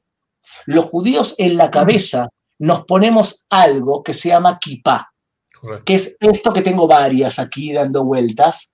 Nos ponemos esto, la preferida es la del Barça, pero no la encuentro aquí cerca, tengo una del Barça, y esto que nos ponemos en la cabeza es para recordarnos que somos limitados, que arriba nuestro está todo el tiempo Dios.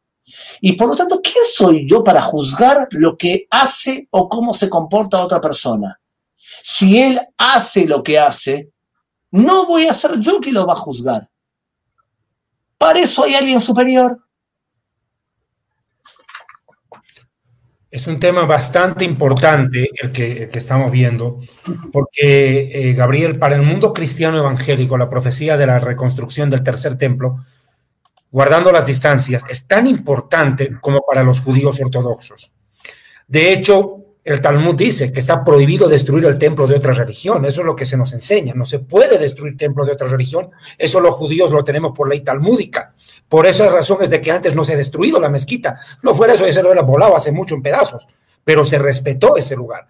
Y de acuerdo al Apocalipsis capítulo 11, versículo 2, que anticipa la reconstrucción de ese tercer templo, porque inevitablemente se dará, de acuerdo a la profecía bíblica, dice en el 11.1 de Apocalipsis: entonces me fue dada una caña semejante a una vara de medir, y se me dijo: levántate y medí el templo de Dios y el altar y a los que adoran en él. Una medida espiritual y una medida física. Pero el patio que está fuera del templo, déjalo aparte y no lo mirás, porque ha sido entregado a los gentiles y ellos pisotearán la ciudad santa 42 meses. De acuerdo a esta profecía, el templo estará al lado, va a coexistir precisamente en acuerdo de paz y seguridad que se firmará en un futuro cercano. Ahora, aquí hablando de esto, yo cuando escribí mi libro, Jerusalén y la Tierra Prometida, el origen, la historia y la profecía del conflicto en el Oriente Medio, Dios me permitió describir a Jerusalén con esta frase, ¿no? Jerusalén es la embajada del cielo en la tierra. Así yo la definí de corazón, por lo que Dios puso en mi corazón, por la santa ciudad. Es la embajada del cielo en la tierra. Es un lugar codiciable. De hecho, tú acabas muy bien de ejemplificar. El Salmo de Asaf, el Salmo 83, habla de las naciones islámicas que van a luchar otra vez por la tenencia de Jerusalén. Ellos no se van a resignar. Ellos quieren tenerla solo para sí mismos. Leo el Salmo 83 en 4 versículos, nada más. Verso 1, oh Eterno, no guardes silencio, no calles, oh Dios, ni estés quieto, porque aquí que rugen tus enemigos y los que te odian alzan la cabeza. Contra tu pueblo han consultado astuta y secretamente y han entrado en consejo contra tus protegidos. Han dicho, venid y destruyámoslos para que no sean nación y no haya más memoria del nombre de Israel. Se confabulan contra ti en una y contra ti han hecho alianza. Edomitas, Ismaelitas, Moab, Agar, Jebal, Amón, Amalek, filisteos, habitantes de Tiro. Pero mira lo que viene más abajo en el 12. Y han dicho, heredemos para nosotros las moradas de Dios. Heredemos para nosotros. Quieren tomárselo por la fuerza. Ahora, aquí viene este juego religioso. ¿Qué hacemos, Gabriel, con Irán? Irán está detrás de un plan macabro que en nombre de la religión, de reconquista, entre comillas, de territorios que supuestamente les pertenecen, nos quieren otra vez exterminar.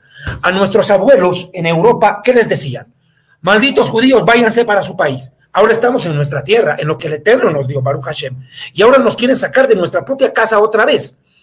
Quieren exterminarlos en nuestro propio país. La pregunta es, ¿qué hacemos ante esta amenaza de exterminio que todos los días Irán la lanza? De hecho, el otro día ya Irán volvió a repetir ese léxico agresivo. ¿Cómo nosotros vamos a afrontar esto de acuerdo a tu óptica? ¿Cómo debemos actuar? Te lo voy a decir en hebreo. Ken. Non calentarum, largo vivirum. No nos pongamos nerviosos. Como bien dijo el presidente de Israel, Shimon Peres, aquel país que amenaza a Israel con destruirlo puede ser destruido. Técnicamente hablando, Israel puede destruir a Irán muy rápidamente. Se supone que Israel tiene varias, quizás cientos de bombas atómicas.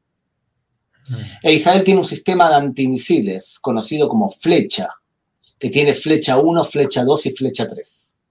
Si Irán nos dispara un cohete normal, Flecha 1 calcula la trayectoria y lo derriba en el aire. Si Irán nos dispara un cohete que se divide en dos y cambia de rumbo, Flecha 2 lo persigue a los dos separados. Y si los iraníes se van a Saturno y desde Saturno disparan un misil nuclear en contra de Israel, Israel tiene Flecha 3, que es un misil que derriba a un enemigo afuera de la atmósfera. O sea que puede hacer lo que es la guerra de las galaxias. Eso es Flecha 3. O sea que si Irán quiere dispararnos un misil nuclear, es probable que se pueda derribar. Pero la respuesta va a ser terrible. Lo que Israel tiene que hacer es convencer a las naciones buenas del mundo que Irán es un peligro, prepararse para un ataque terrible de Irán y estar dispuestos a destruir a la dirigencia iraní de plano. E Israel tiene la capacidad, porque Irán para nosotros es un tigre de papel, no es un ejército que puede competir con el nuestro. Es un ejército inferior sin duda. Ahora, ¿cuál es la buena noticia? Que el petróleo está en muy bajo nivel y que el mundo sunita odia a Irán porque son chiitas y que hay países del mundo que realmente se dan cuenta que Irán es un peligro. Y por lo tanto, lo que tenemos que rezar es para que los propios pobladores de Irán, que entienden que viven bajo una dictadura religiosa, derroquen a su propio pueblo. Y eso puede ocurrir, que ocurra, puede ser que pase. Fíjense, el nivel de natalidad en Irán ha caído muchísimo. Las protestas en la calle han aumentado. La gente dice que Israel no es culpable, sino que la culpa la tienen sus propios gobernantes. Esto es como Venezuela, queridos amigos. Hay que esperar que la población sí tiene lo suficiente coraje para poder imponer un gobierno que no los someta a la podredumbre y cenizas. Irán hoy vive la desgracia. ¿Cuántas personas piensan ustedes que han muerto en Irán? Oficialmente como 8.000. ¿Cuánto es la realidad? Pueden ser 5, 6, 7 veces más. El régimen oculta la cantidad de muertos. Por lo tanto, fíjense lo que pasa. Irán está en crisis económica, en una crisis interna terrible. El Medio Oriente los odian todos a Irán. Y de vez en cuando Irán se preocupa de nosotros y nos lanza algo o utiliza Hezbollah para hacer atentados en contra nuestra. ¿Podemos, como pueblo judío, soportar algún tipo de ataque así? Podemos, pero la respuesta nuestra debe ser contundente. Si matan a un hijo de Israel, nosotros tenemos que cortar la mano que se levantó para matarnos. Y eso es lo que le transmitimos a Irán.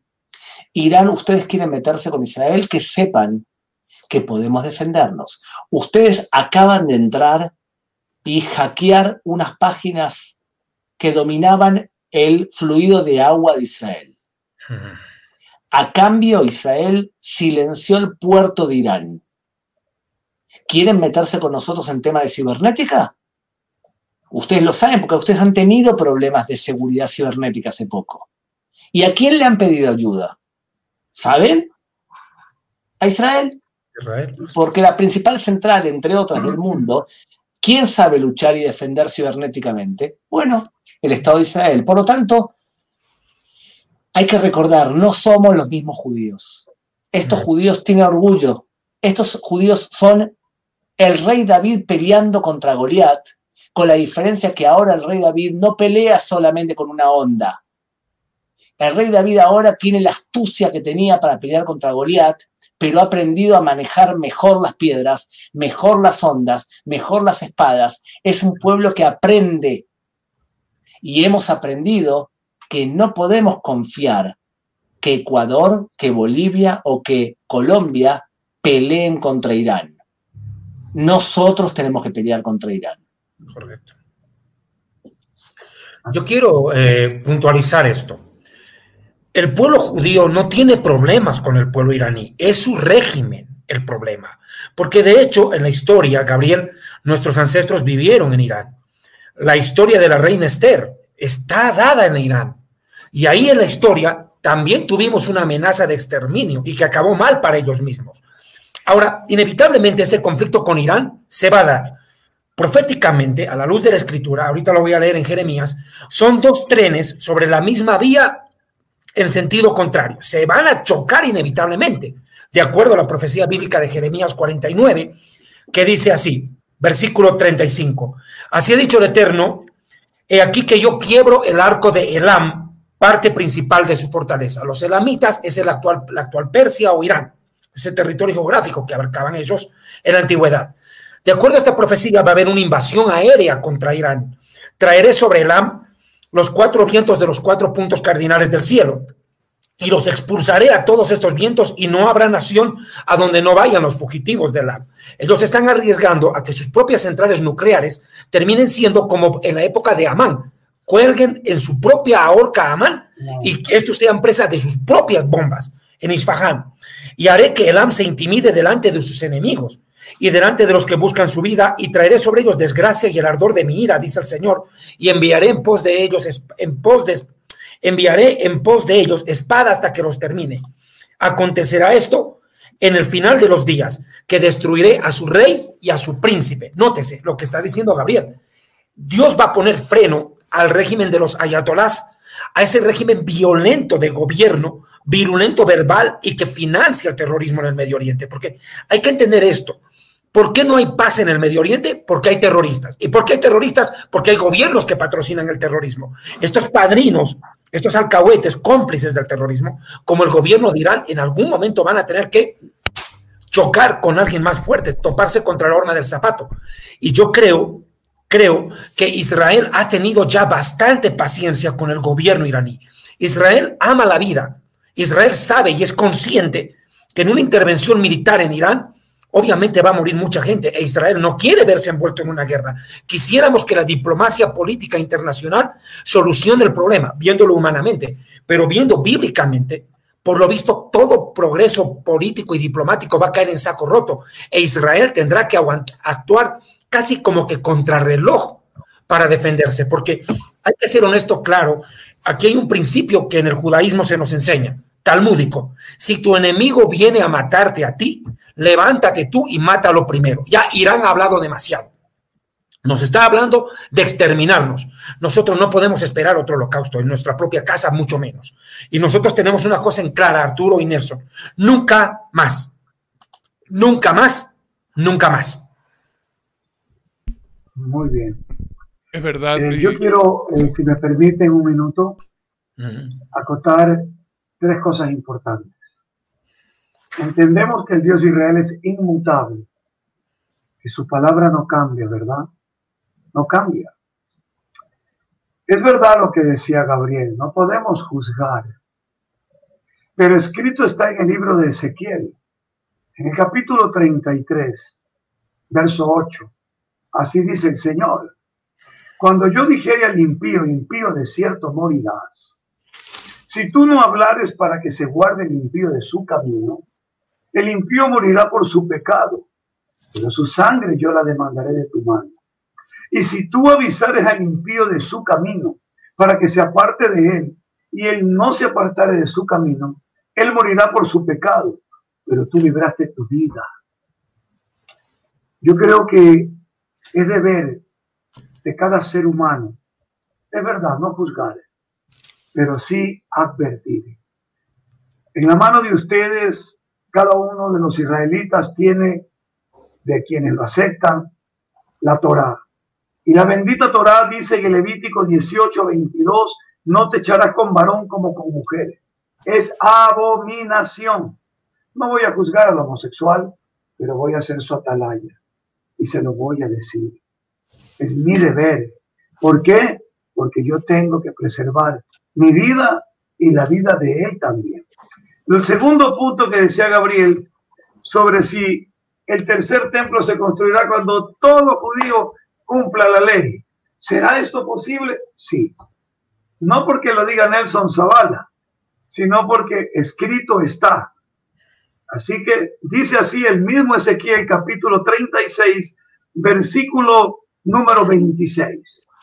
Os daré corazón nuevo y pondré espíritu nuevo dentro de vosotros y quitaré de vuestra carne el corazón de piedra y os daré un corazón de carne.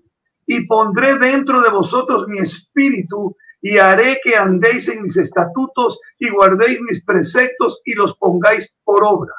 Habitaréis en la tierra que di a vuestros padres y vosotros me seréis por pueblo y yo seré a vosotros por Dios. Eso es una promesa y Dios no va a tardar en cumplirla. De hecho, Gabriel ya comenzó a cumplirla.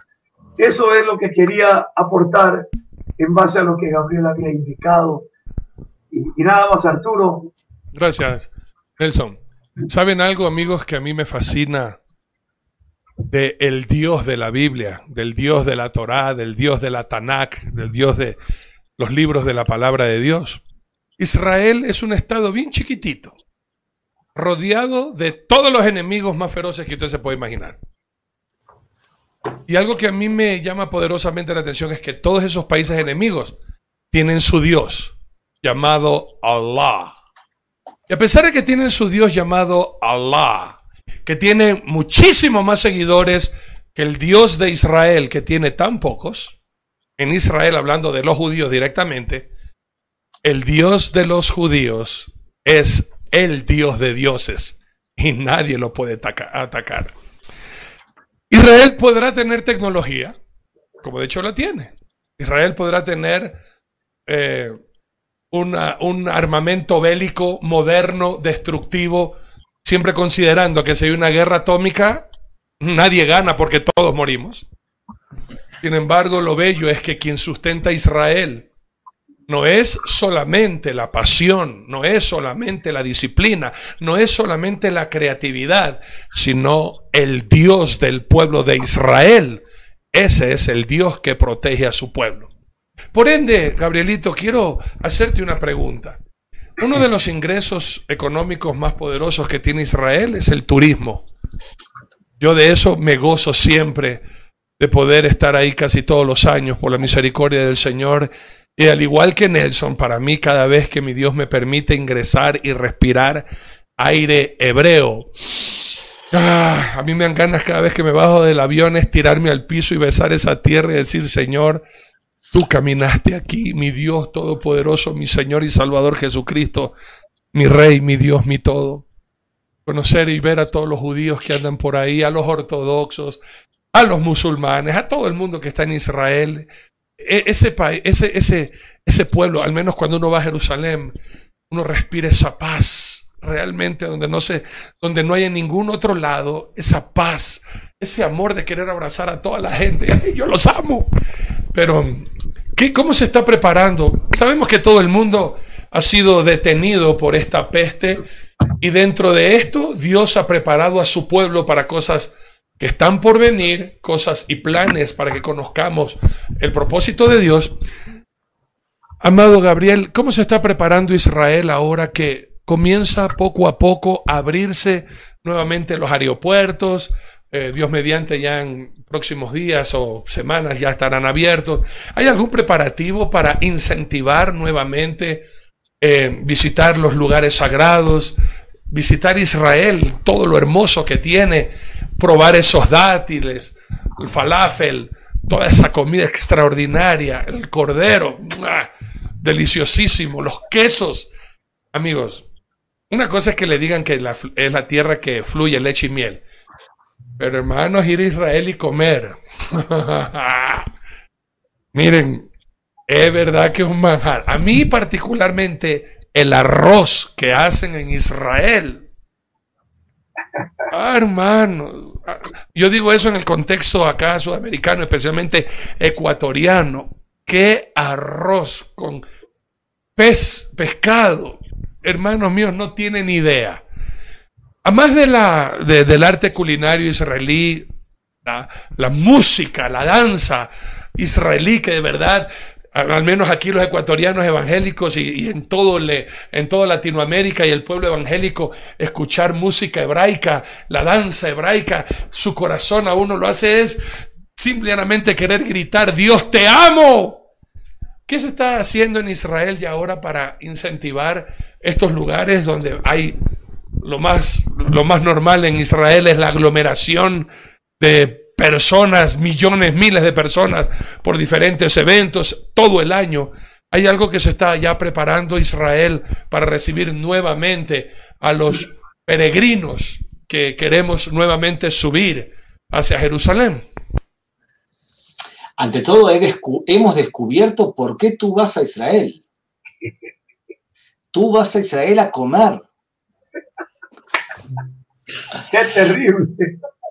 Ahora, quiero decirte una cosa. Israel históricamente no era un país donde había mucha variedad de comida, pero como vinieron muchos judíos de muchos países del mundo, cada uno trajo lo que sabía hacer.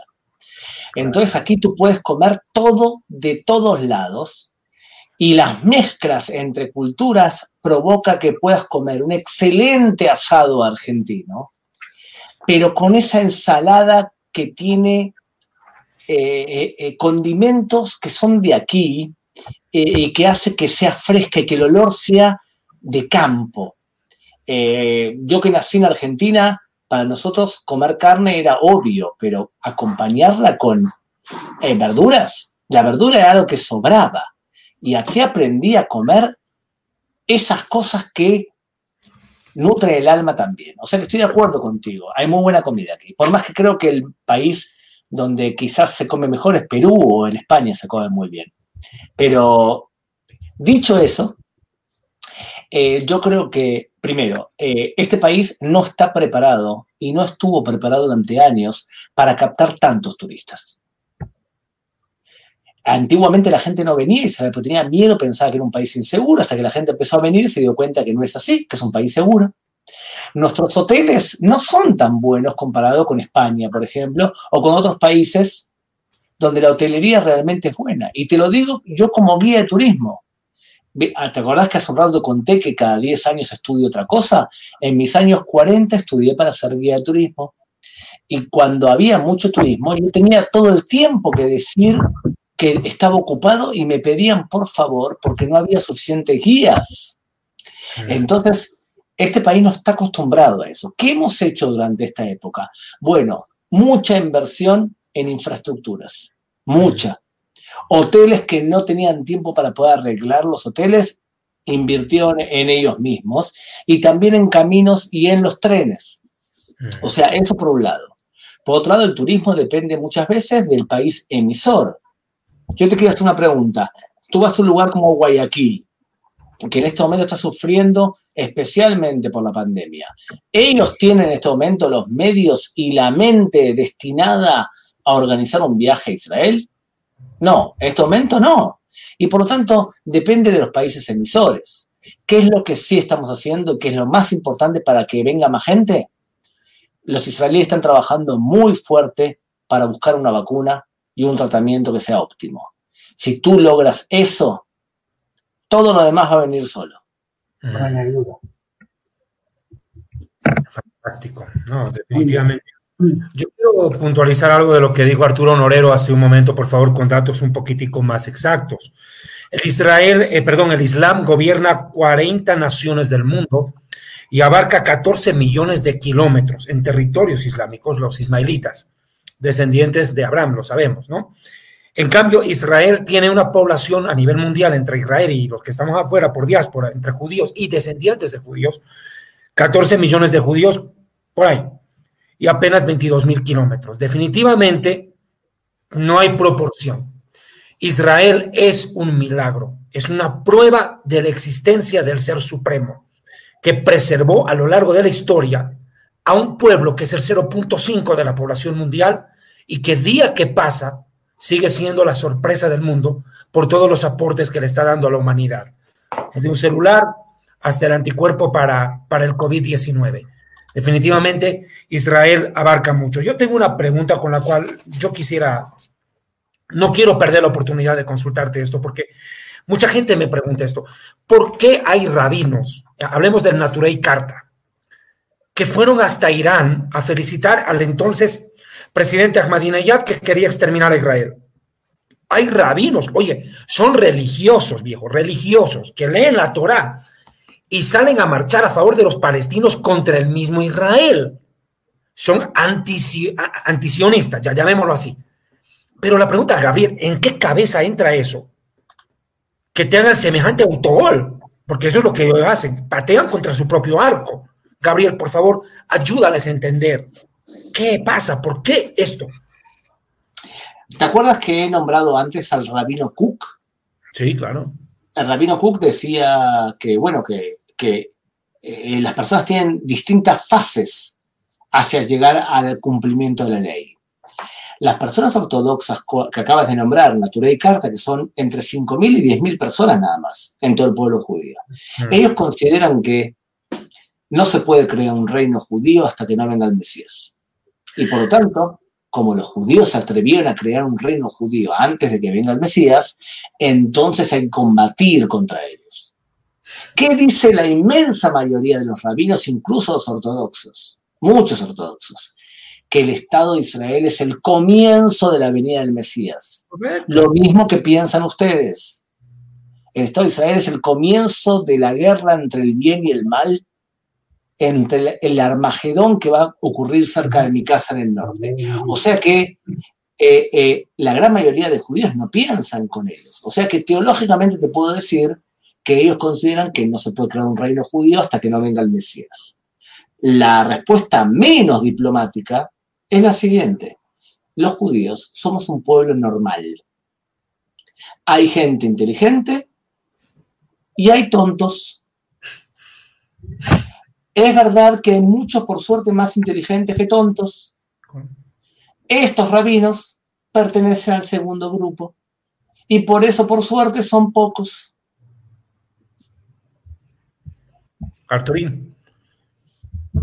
De verdad que es espectacular. Oye, han pasado ya casi 2 horas conversando, Gabriel, y queremos comprometerte a que tienes que volver.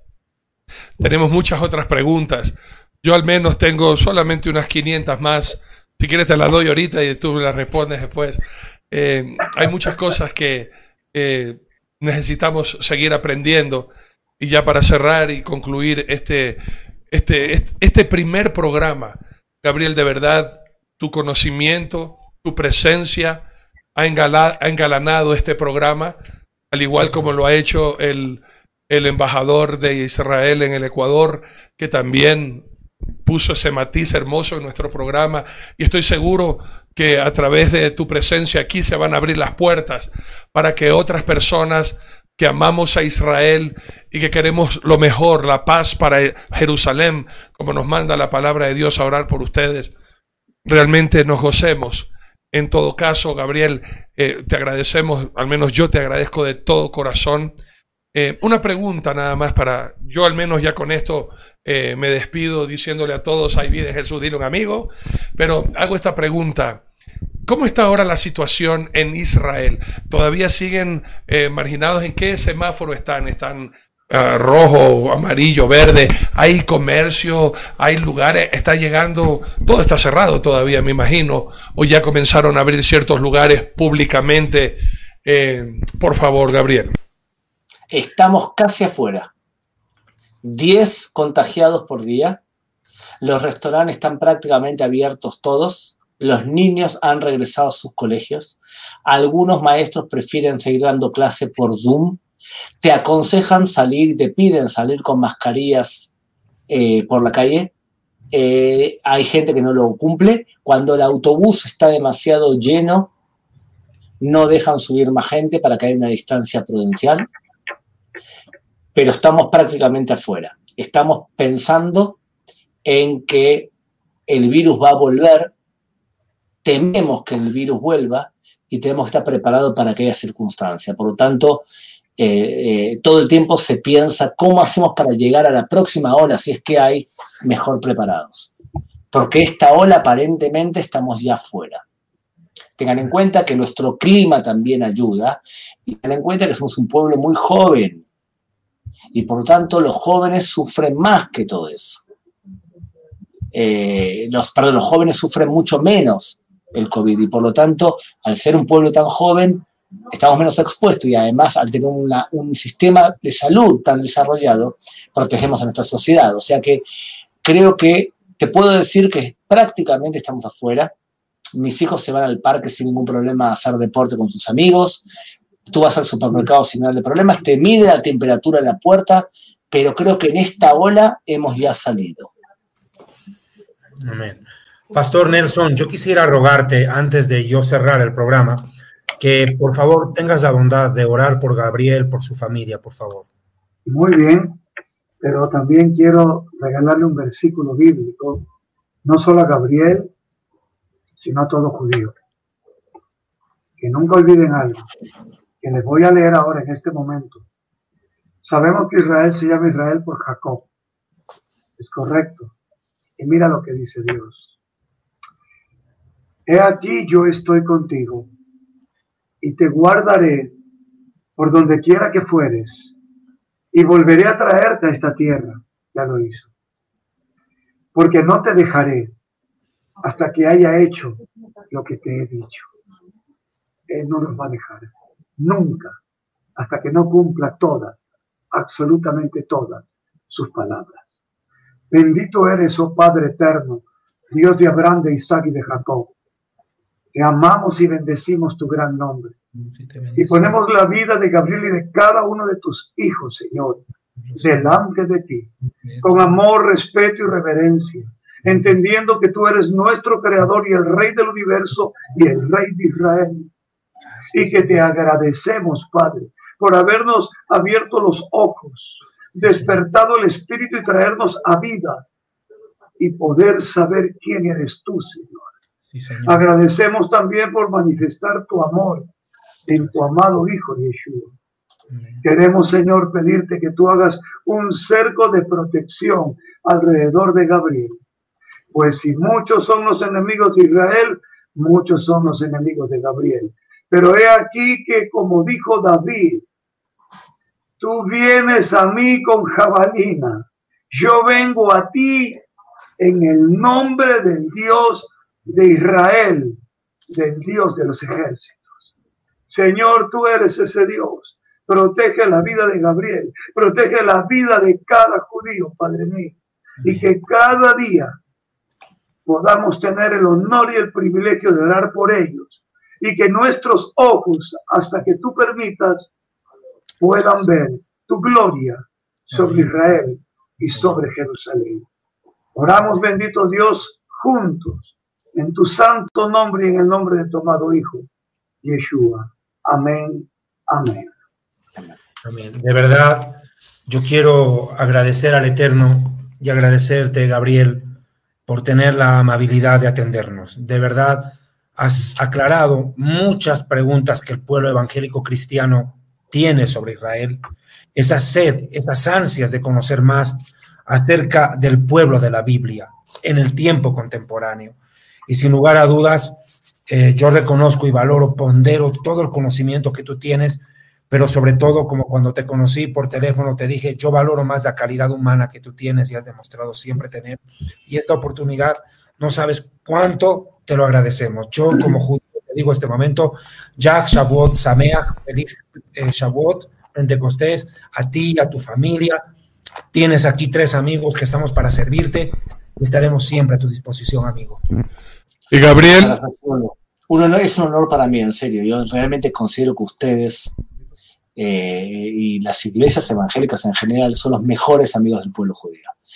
Y lamentablemente, como durante años nos hemos sentido perseguidos, a veces los israelíes y los judíos no nos damos cuenta que tenemos que salir a abrazar a nuestros amigos sinceros.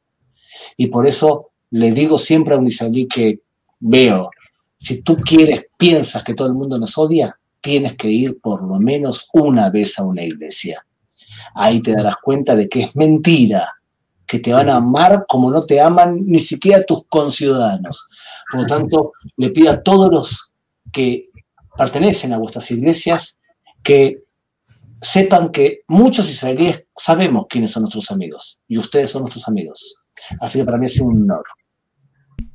Gracias, Gabriel, de todo corazón. Queremos mandar un saludo y un abrazo a nuestro pastor Raimundo, que nos hizo falta el día de hoy. Te amamos, Raimundo. Espero que ya estés desocupado para mañana volver a retomar. Y a todos ustedes, mis muy amados, que tengan un lindo descanso. Y no se olviden de proclamar: ¡hay vida en Jesús! ¡Dile un amigo! Muy bien. Gracias. Adiós, Salud. querido. Cuídense, nos vemos la próxima vez. Gracias por todo.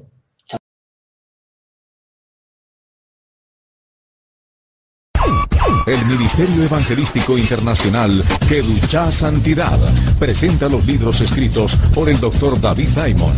El acontecer mundial y el fin de los tiempos en la profecía bíblica en historia del futuro. Porque para Dios el futuro es historia. Jerusalén y la tierra prometida, el plan de Dios para Israel y el nuevo libro Real Sacerdocio y el glorioso Santuario de Dios, para que usted conozca el verdadero simbolismo y significado espiritual de este tema. Un valioso aporte para el enriquecimiento espiritual y doctrinal del pueblo de Dios. Las fuentes bíblicas, históricas, talmúdicas, rabínicas y aporte de grandes intérpretes bíblicos y teológicos hacen de esta obra un libro diferente. Adquiéralos a través del correo electrónico contactos historiadelfuturo@gmail.com. Para mayor información, comuníquese con la hermana Rita Marconi. Teléfono convencional 00-593-231-33-203. Celular 00-593-984-64-24-42.